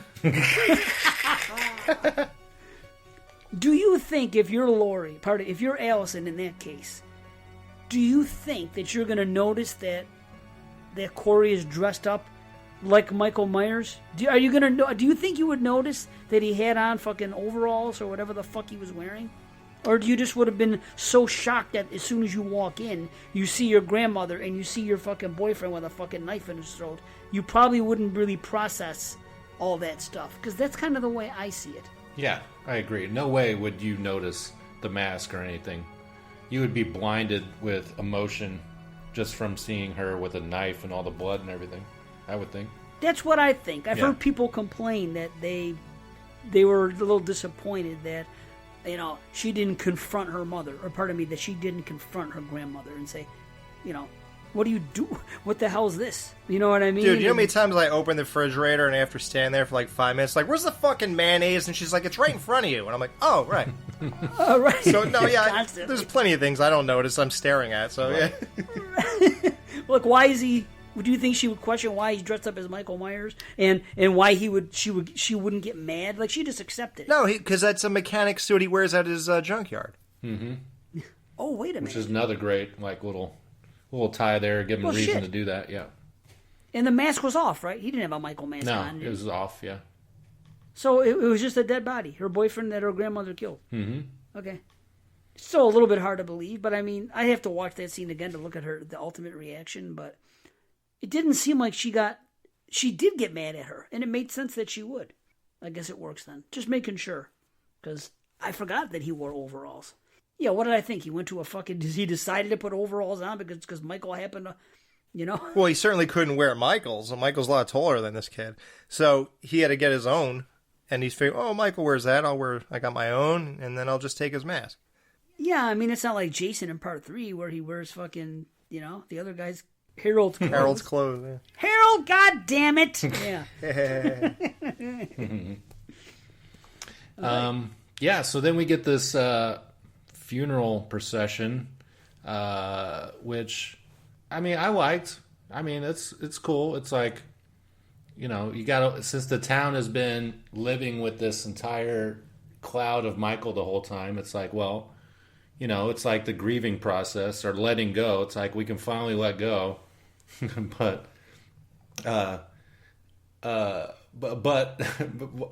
the second time I watched it, I was thinking, well, now the town has to lie. Like, everyone has this lie. Right. Isn't somebody going to slip up to another town or something? Be like, hey, we murdered this guy and just did not say anything about it. The entire town. Or how many people live in Haddonfield, which has grown substantially again. Mm-hmm. Fucking every like movie. We say every time. Yeah, now they have a junkyard. You're right. Yes. Yeah. They finally gave the dude from Texarkana some kind of job here. Yep. Yeah, to stop the other police. This isn't how this works. And he's like, it is tonight, motherfucker. Yeah, that's it. Yeah, and that's his whole purpose. They get this big, imposing black man, and you think, God, he's going to do something. This guy seems like he's going to be a problem for somebody. And instead, he just kind of like sits on the chair. He's like, God damn it, in the hospital, and everyone's not listening to him. And he has no purpose in the first movie. And in this movie, he rolls up and he says, it is tonight. And that's it. So you hired. Rolls up. Why is this guy in these movies? I'm trying to still figure out.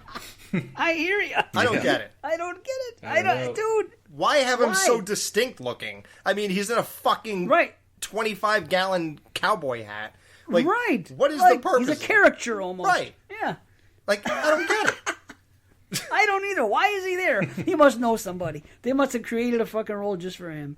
Maybe he's the father of that kid, of that fucking little babysitter kid. He has as much purpose in these movies as the Man in Black did in Halloween 5.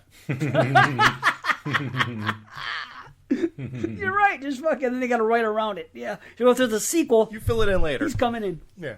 Ultimately, they're going to tie it together. They're going to fucking tie this to fucking The Town That Dreaded Sundown and say that, you know what? He was just a fucking... He rolled over in Haddonfield because he was an outsider. Because he really came from Texarkana. Right. He was just selling sundown sacks, and he said, you know what? I need another job. He went to Haddonfield. All these guys were killed in the other movies, so he applied, and that's it. You're coming back. You Well, let's talk about one guy who's not coming back. Yeah. Yeah, the meat grinder. I do really like this because it's like a... Well, okay, I also have a theory. They put him in a meat grinder. He's going to be dog meat? Which is fun. Yeah, he's going to be a slime monster. Evil never dies. No, a dog's going to eat him. A dog is going to eat him like shit he him. Like the way the dog pissed fire, he's going to shit Michael. Or Nightmare 4. Yeah. He's going to shit Michael. They put him in the meat grinder saying, like, we're closing the book on this story. We're not coming back to this. But we all know... the Accods and Blumhouse are going to make more of these. Like, we're not stupid. Right? They got to do something. Yeah, they're going to do something. Oh, I know. That was Corey's body. That's what I'm thinking. Someone put the mask on the wrong person. Oh, no, duh. There was no mask on him. No, there wasn't. But, like, what if the next sequel, if they want to continue this, like, they pan out of the chop shop and everyone's standing there. And off across the street is Michael watching them grind up some other guy's body that he somehow switched out, just resurrection style. Can you imagine? Oh, my God. Yeah. But I love that thing they threw them in. I watch videos of them throwing Oh, everything in those things, like rubber tires, bowling balls, those canisters of oxygen. You ever see when they throw those things on like Instagram when they just keep throwing shit in there? Yeah, I watch those too. It's very satisfying. Oh, I can watch it for hours, yeah. Yeah. Yeah. It's even better than like a wood chipper or anything like that. Oh, yeah, it's way better. You can really see it just getting torn apart. I didn't think I'd ever see my favorite slasher in there, but yeah. Right, yeah, exactly. Now just throw Freddy in there and Leatherface and Pinhead. That would be great. And Dahmer. Okay, I'll say this. This is my true thoughts pissing in the movie theater after I was done watching this. I was standing there with my dick in my hand. And I said to myself, you know what? I walked out and I was on some kind of weird high. And I met another Halloween fan in the bathroom. And he asked me if I liked this. And the look on his face showed me that he does not. And he was not happy whatsoever. And I gotta say, it bothered me that he kind of ruined how I felt. Because it's almost like I had to endure what I eventually would have to endure as soon as I got back on social media. After being so pleasantly surprised. And I was so excited. And as I'm standing there, I was saying to myself, you know, this really makes a lot of other Halloween movies look really bad. Like, God, this makes like 4 look really like nothing, and 5 look horrible, and 6 look like you guys have no ideas here, and it makes Halloween Kills look so basic. This is like almost masterful filmmaking. And it's like, God, you really knew, you wrote this almost flawlessly. And like, it's so tight and so fluid, and everything ties together so beautifully. And everything just, it was such a journey that I finally fucking experienced something here. Like, I didn't feel like I was watching a best of fucking like Halloween Kills, like the best of hits, like putting all these movies into the one big movie. I felt like I'm finally watching an original story here, and I'm taking a fresh journey and getting a new angle on this whole thing and living through the town of Haddonfield, kind of like how I felt with Halloween 2, but even more in ways. I'm so excited that, man, one of our dumb movies got this kind of treatment. I was like, damn, that's great. Jesus, this was so cool. And I'm so thrilled. And I went out to my friends and I was like, so what'd you guys think? And I was so happy to hear that other people thought that way and then others didn't. And I'm like, God, really? It was like impossible to believe that someone else didn't love this. And it was such a great feeling that I'll always remember and I'll always think back on. I don't ever walk out of the theater feeling like that. And I just wanted that moment to last forever. And my wife felt it too. And she was like, that was fucking phenomenal. Nice. I was like, yeah, it really was, wasn't it? It's almost like we don't even deserve it. And God, little did I know that something like that is surely not going to be absorbed by the masses the same way, or whatever you want to call it. Surely something that powerful could not affect everyone in the same way, could it? And it's like, no, it's not gonna. And it didn't. God, this is what I've been wanting and never even knew it. For all these years. Wow, dude. That's what I said. I said this was the freaking movie that I didn't think I want. You know what I'm saying? I expected something else. I wanted something else. I didn't get it. I got this, but I didn't realize I wanted it until I saw it. That's what I said. Dude, and that's it. And so many people don't like it, and I'm sorry. You know, I hear you. I could understand why, but it's to the point now where it's like, it's such a divisive thing that if you are on social media, but that goes for just about anything. Yeah. Well, IMDb, it's a solid 5.0 right now on IMDb. But if you look at like the first Halloween, it's only a 7.7. Yeah, that's actually not bad. Yeah. Right? You don't even fucking know how good that is. So what do I care if you give this a 5? Yeah. It's like, well, yeah, but I mean, the horror community's pretty divisive about it. It's probably, 70-30? People don't like it, I would say. Oh, yeah, and the most diehard of all the people hate it the most. A lot of times, yeah. But the thing is, I actually dug it. I understand that it's misplaced. I will admit that. But is it, though? Is it really misplaced if you take this trilogy as a separate thing? If you look at 1978 and you look at this and say, okay, this is the start of something and this is the finish.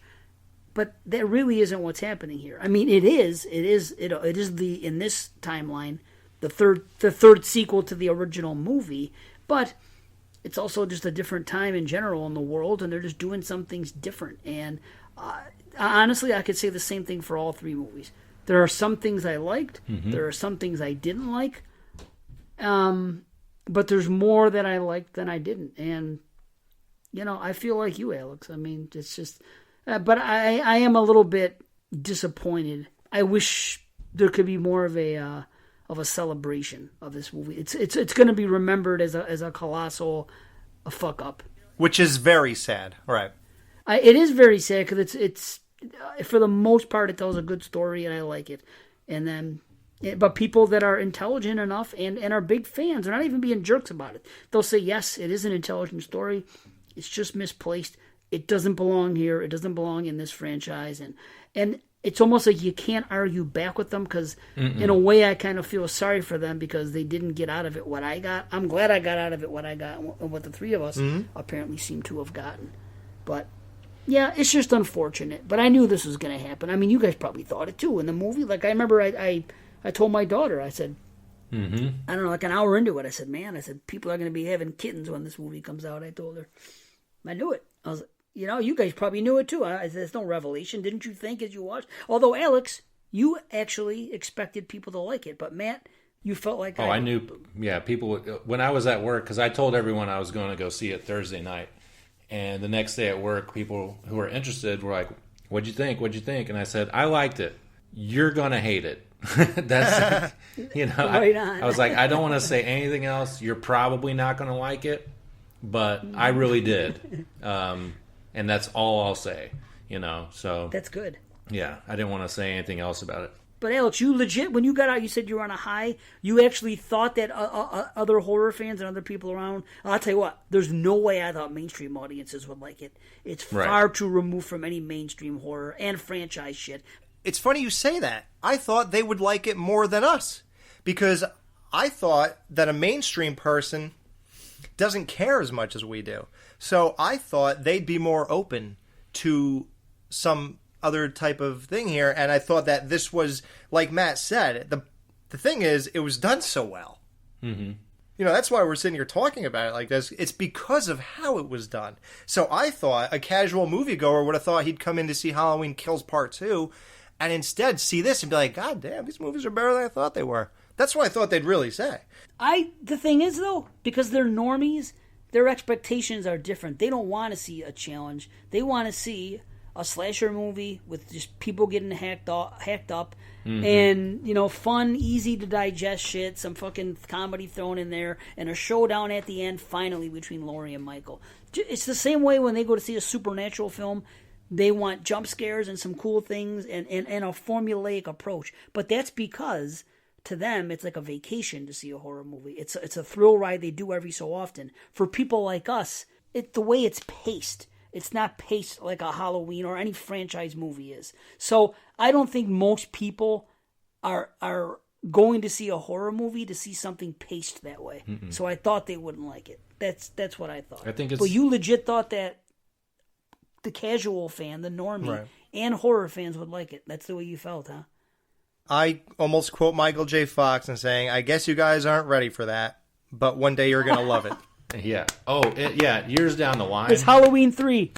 Years down the line, people are going to love this entire trilogy and hold it up, put it on a pedestal. I guarantee it. I say at least 30% of the people bashing it now will flip on this. Oh, yeah. Years to come. Yeah. I think there'll be some flipping. Mm-hmm. Yeah. Yeah, and it's the same with, even Rob Zombie's movies are getting that kind of treatment. People are looking at them again and being like, you know what, this wasn't that bad. Right. People who hate this are now going to that, and one day, in 15 years, people are going to hate whatever and then go to this. Yeah. Exactly, yeah. It's just human nature. For some reason, that rearview mirror looks so much better than the windshield, and I don't know why. And we didn't even talk about the soundtrack to this fucking movie. I mean, it's amazing. So good. Yeah. It fit in perfect. I made a Spotify playlist of every song on here, so if you guys have that, let me know. I'll send it to you.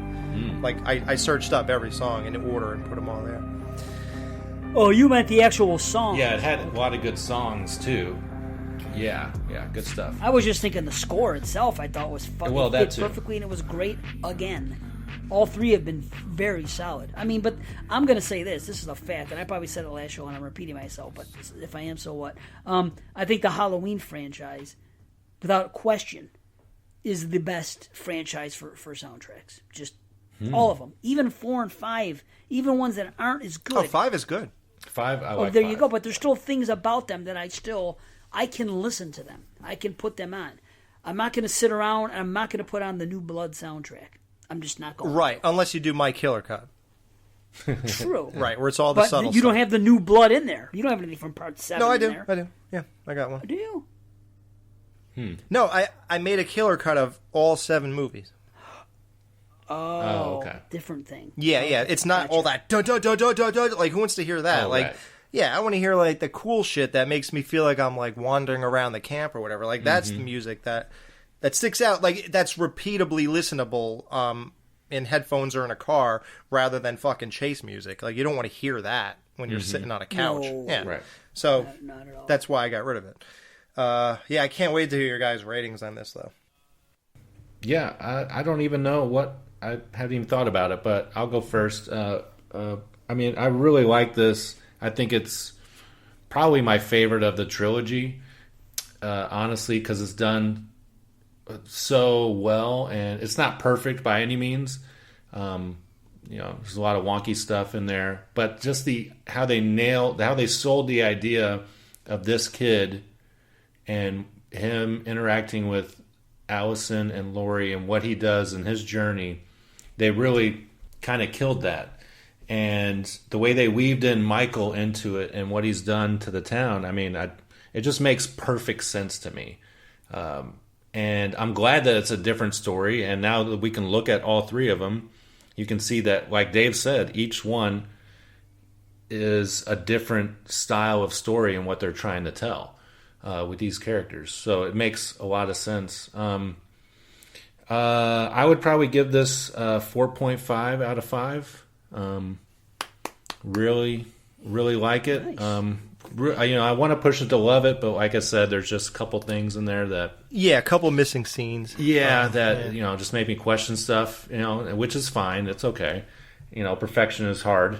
So, but then, if I'm just ranking these 3 movies, I would say it goes in reverse order. Ends, Kills, and then 2018. Oh, wow, good. Matt, we're doing Top Banana, too, at the end of this, right? You said you wanted us to rank all of them? Oh, yeah, I already wrote down my rankings. Yeah. Oh, great, good. Yeah. This movie is what I really needed here because Corey Cunningham had such a pivotal role that would make or break this film. And he fucking nailed it, this Rowan Campbell guy. He looks the part. He acted to perfection. He looked perfect for this role. He could play the nerdy guy in the beginning and the dark guy when he looked into that guy's car when he was going to forgive him for his son's murder and all that. Like, it was just the right person to do this. They nailed the casting.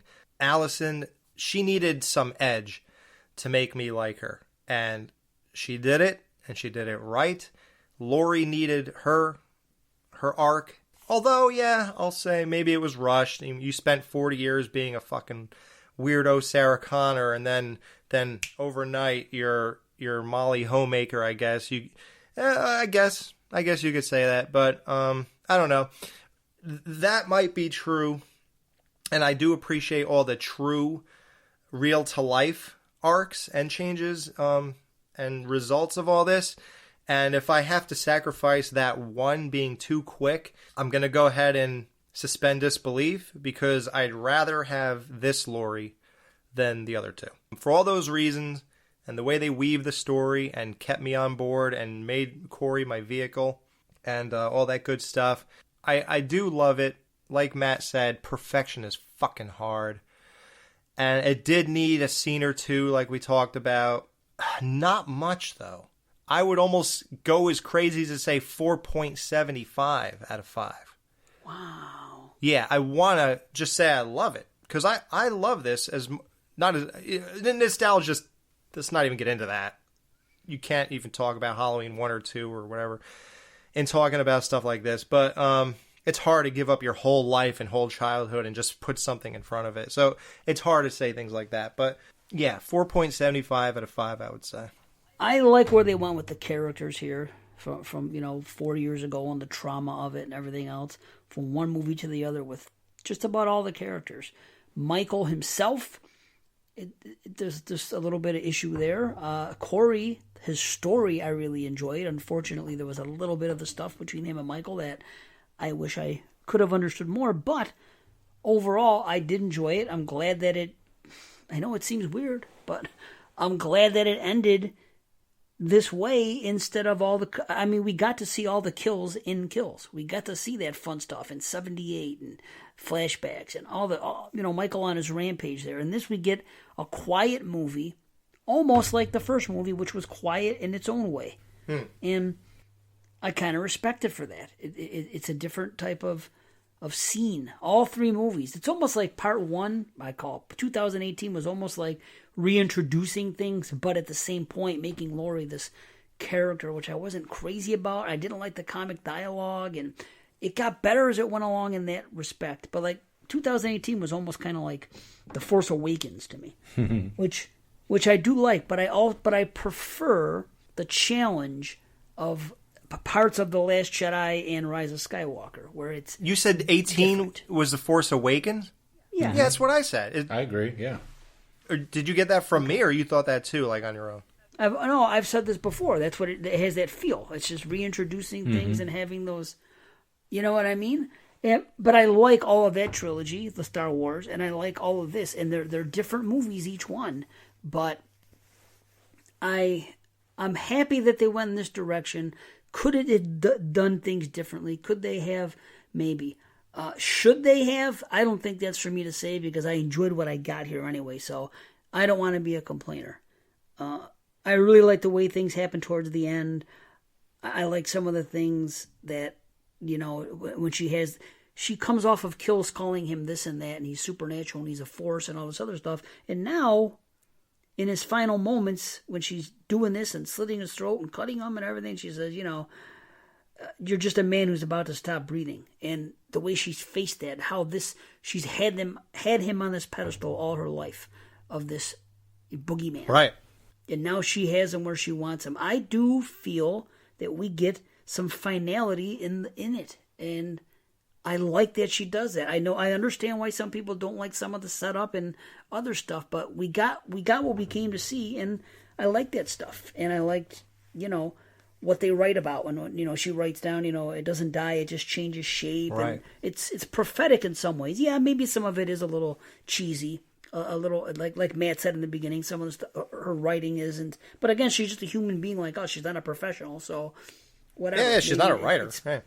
It's supposed to be imperfect, maybe, or maybe it's just bad script writing.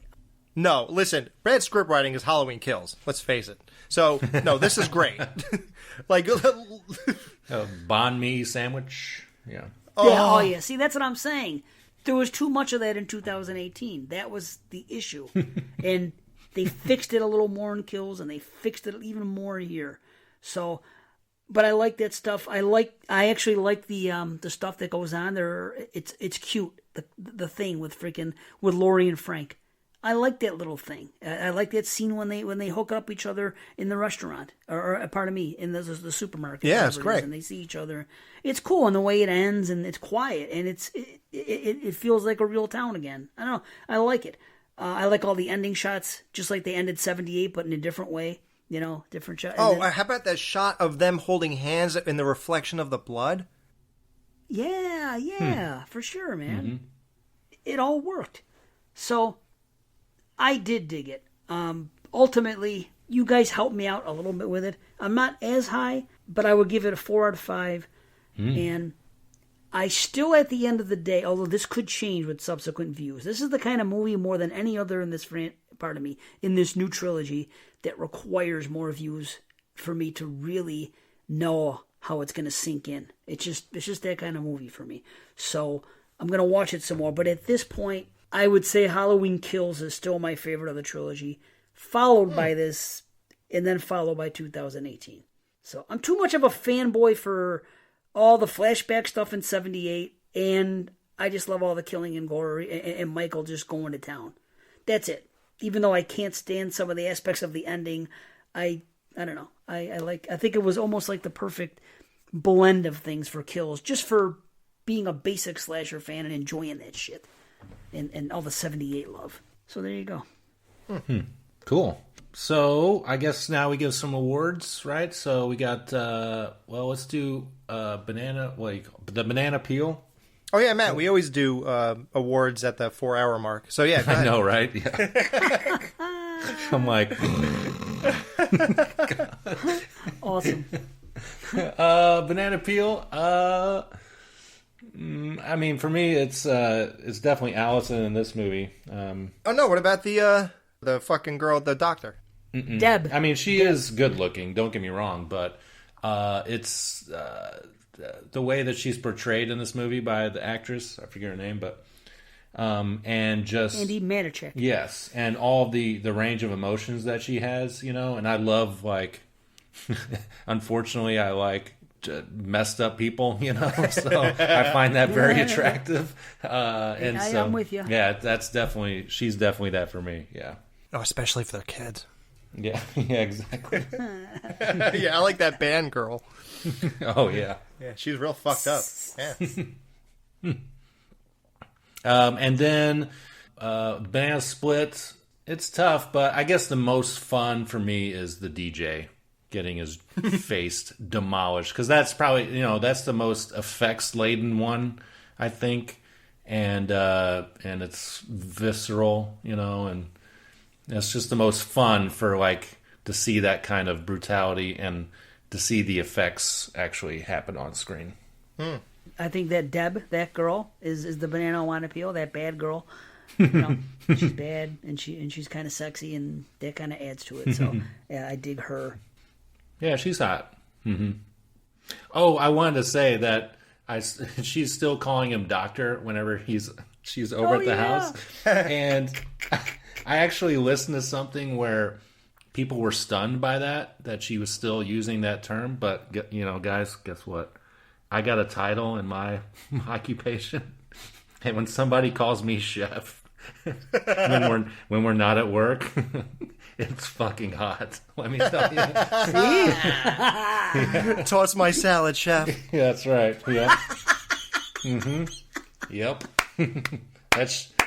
That shit is hot. Yeah. Oh, awesome. No, I think it adds to it. But the thing is this. I think it also is a statement of they just started hooking up, and she's not even comfortable calling him freaking whatever Bruce yet, or whatever his name is. So it makes it more sexy. He's just seducing her. I think this is the first time. She just got there. Right. So she's not at that level with him yet. And I find that kind of erotic in its own way, the first time you hook up. Yeah. Even though it's, he's older and she's younger. But that is just the that happens in this franchise, in this movie with the older guy and the younger girl. Oh, is he older? I didn't even notice that. It always happens the same on Pornhub too, so it makes sense. Oh God, gross. So there's that. Gross, I'm saying. Meanwhile, I would love to hook up with a 22-year-old. So who am I to say? But I don't look like those guys do. So that, and I agree with you, Matt, on the banana split being the DJ. It's great, and then you get the added bonus of the end of the freaking tongue on the record causing freaking scratching and shit. Yeah, that's fun. Oh, yeah. That's just fun. It was fun, yeah. So I love how Allison turns the radio off. She's like, "This is annoying." I would have kept it on as long as possible. I want to see what's happening here. Right. Can they hear this? My banana to peel is definitely Corey's mom. That's like face fuck heaven right there. God, yeah, because she's such a bitch. Yeah, you want to take it out on her? Yeah, awesome. I get it. Yeah, I want to do that after she makes out with me, after she slaps me. Yeah. I can dig it. See, Matt is making it weird because I never think of the personality that often when I'm doing this banana to peel. But it would be Allison, absolutely. But I think I'm more attracted to the doctor chick. Right on both accounts. I'm with you there. Yeah. So are we allowed to do threesomes here, or is this just like Hey, no rules, right? Oh, okay, great. Well, then I'm going to do that. Okay. But I want to do it on the day that they both get told one is not getting the job and one is, so I can have a mix of emotions in the bedroom. Yeah. So that's pretty smart, actually. For sure. So then the kill, you're going to think I'm crazy, is a total Michael J. move, but it's Jeremy. When this fucking kid, his head pops up on the ground and then lands back down, I have never been more jaw-dropped. Literally, my mouth was hanging open. I did not expect that at all. I'm waiting for Corey to get in trouble because she overheard him say, "I'm going to kill you, Jeremy." And hearing all the bang, I was like, oh, God. What's going to happen when she heard all this shit going on and blah, blah, and sees the movie playing on the TV? Like, I'm thinking totally different stuff here. Then all of a sudden, this fucking kid hits that ground so hard, and then, or whatever the fuck happened, I don't even know. I was just like, I just turned and looked at everybody, jaw dropped. And nothing affected me like that in the rest of this movie. Yeah, it's a stunner, for sure. Oh, a stunner. But if you want to go for, like... Again, Michael's killings aren't even the ones that did it for me. It was the blowtorch, which was Corey killing. So those would be the two, for sure. Yeah, Dave, I'm surprised the first thing you didn't say when you came on here was the fact that they killed the kid within the first 10 minutes. I figured you'd be jumping up and down about that. True. I was very excited about it. I was like, now that at first when I said that's not how you start a Halloween movie, but then that happened. and I was like, boom. And I looked over at my daughter and I was like, I gave her an enthusiastic thumbs up. I was like, all right. And you're like, is there a baby in the house that you could throw down the stairs too? Wait, hold on, look out! 2 for 1. Oh man! No dogs though. Not this whole This whole new franchise, or pardon me, the new trilogy. There was nothing dog related at all. They removed it completely, didn't they? Well, they brought it up in the flashback. Right? Yeah. Oh, that's true. They at least. But that was it, though. I mean, we have to think. What has he been, eating on down there? Where's he getting food and stuff? So. I know where he's getting food from. Oh. That's why he lets that bum live. It clears it right up for me when some people are saying, why would he let that guy live? I'm like, well, the guy knows he's there, so he's probably being spared because he's somehow, he's providing food somehow. Yeah, that makes sense. Okay. That's how I look at it, because it's like an animal. He's benefiting from, you know what I mean? He's feeding off of him somehow. The pack mentality. He's like an animal. Yeah. Okay, well, I think it's only fitting, since this is the end of Michael Myers, that we actually go through and rank the entire franchise. And that includes Rob Zombies, that includes, everything, front to back. So I did this earlier today, and I usually don't do rankings that often, except on BananaLaser, I guess. But I looked at this as like, not necessarily what is the best movie, but more as like well-made movie front to back, but more as what do I want, what will I get the most enjoyment out of watching? And so with that, I kind of broke mine up into 3 different sections. Well, I'll just read down and I'll explain it later. So you're going from worst to best? I'm gonna go from. Should I? I can go. Should we go worst to best, or so we have a big ta-da at the end? Yeah, maybe. Right. Okay. All right. So at the bottom of my list, and hopefully I didn't forget one, but I think I got them all. Bottom on my list is Halloween 5. Yes. Yeah. I mean, I don't think anything needs to be said about that. Yeah. Sorry, Jason Lloyd, the constant defender of this fucking movie. Right. Yeah. And then next up, I'd go Rob Zombie's Halloween. I just never got that much enjoyment out of watching that one. I like some things about it, but it's not a great rewatch for me. Then above that, I got Halloween Resurrectum, Resurrectum. That's a weird anomaly. Lots of good stuff in that movie, ideas, but yeah, that's very strange. Okay, and then the last one of this tier, which might surprise some people, but I got Halloween 4. Ooh. Which I do like, but is usually closer to the bottom of my list as far as ones that I just want to put on. So then in my second tier, since these movies are so fresh, I just put this trilogy in its own tier here in the middle.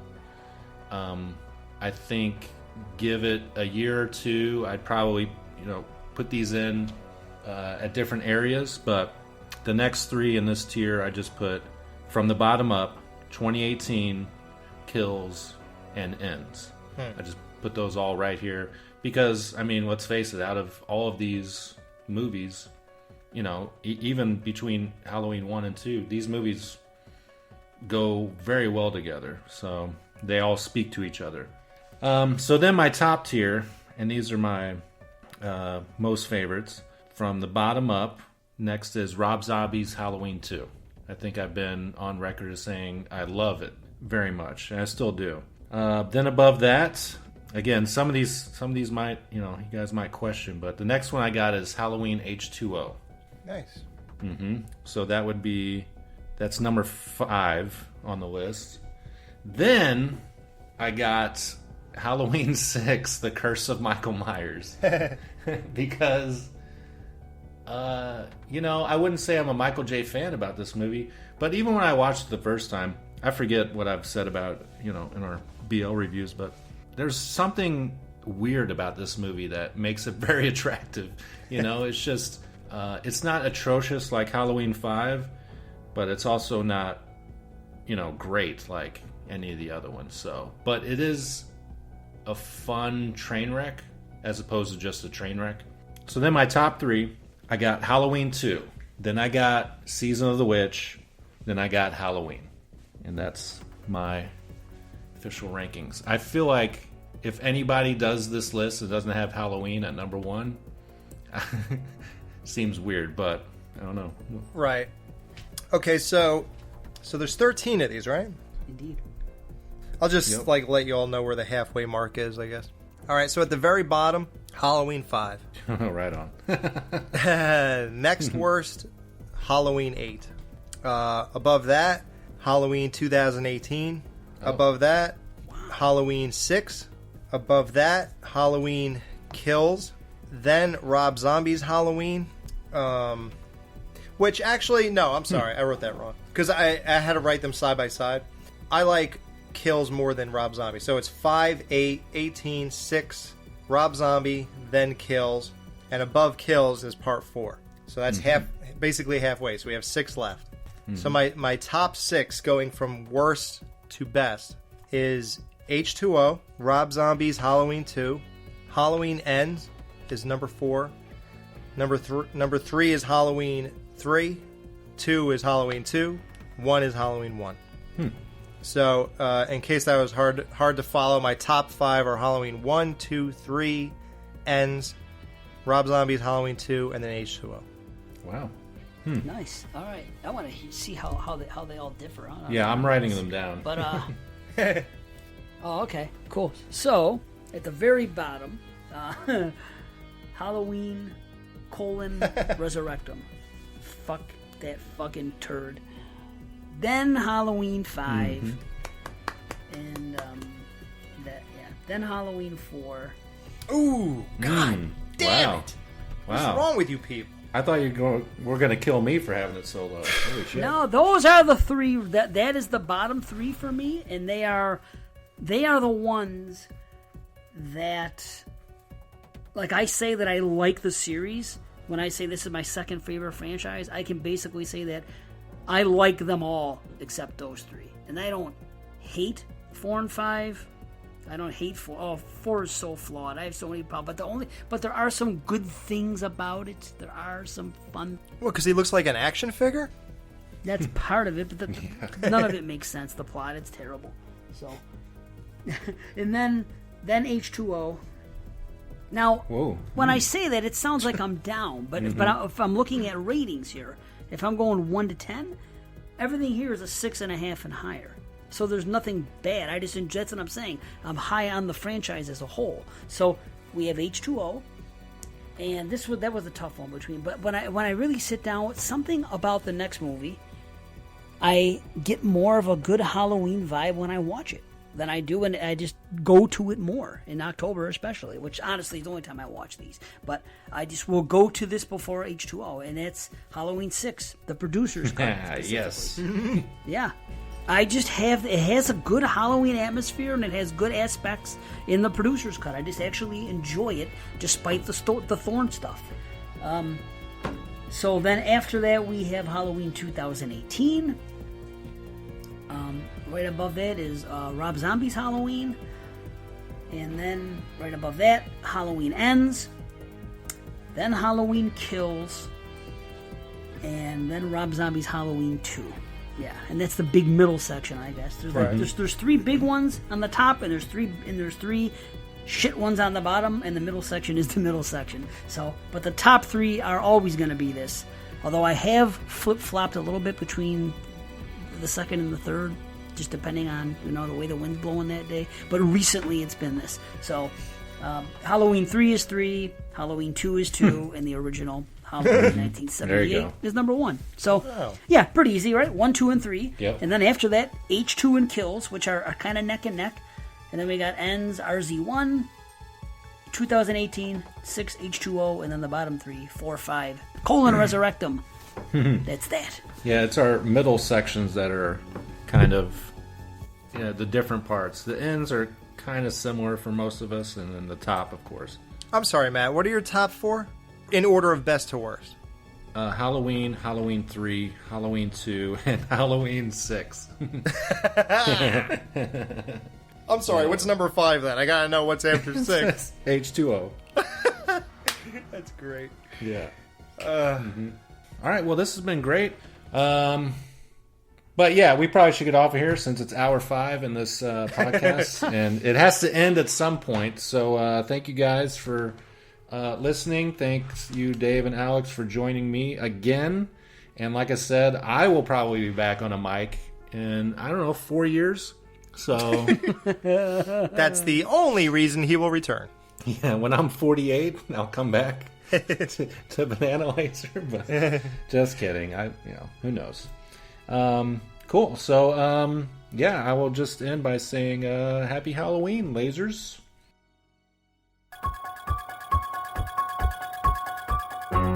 I met him 15 years ago. I was told there was nothing left. No reason, no conscience, no understanding, and even the most rudimentary sense of life or death, of good or evil, right or wrong. With this blank, pale, emotionless face and the blackest eyes, the devil's eyes.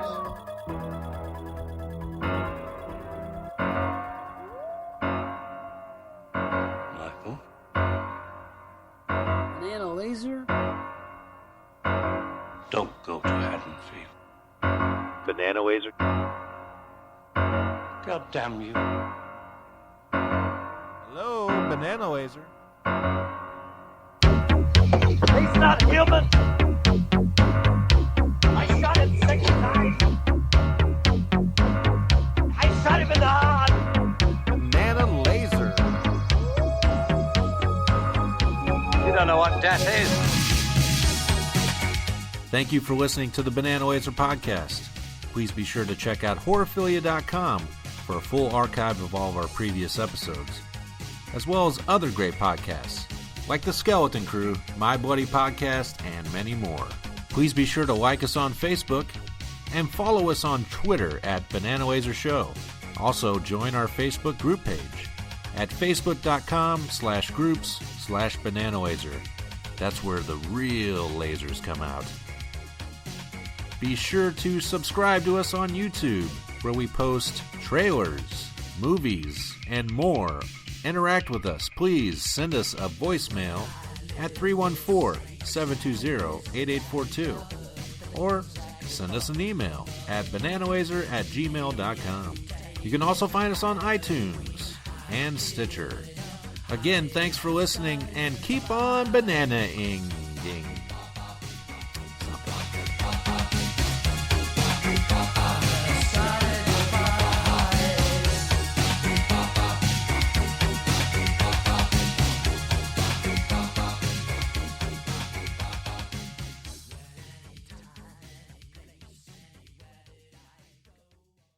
Happy Halloween, everybody! Banana Laser wins every time. Go home!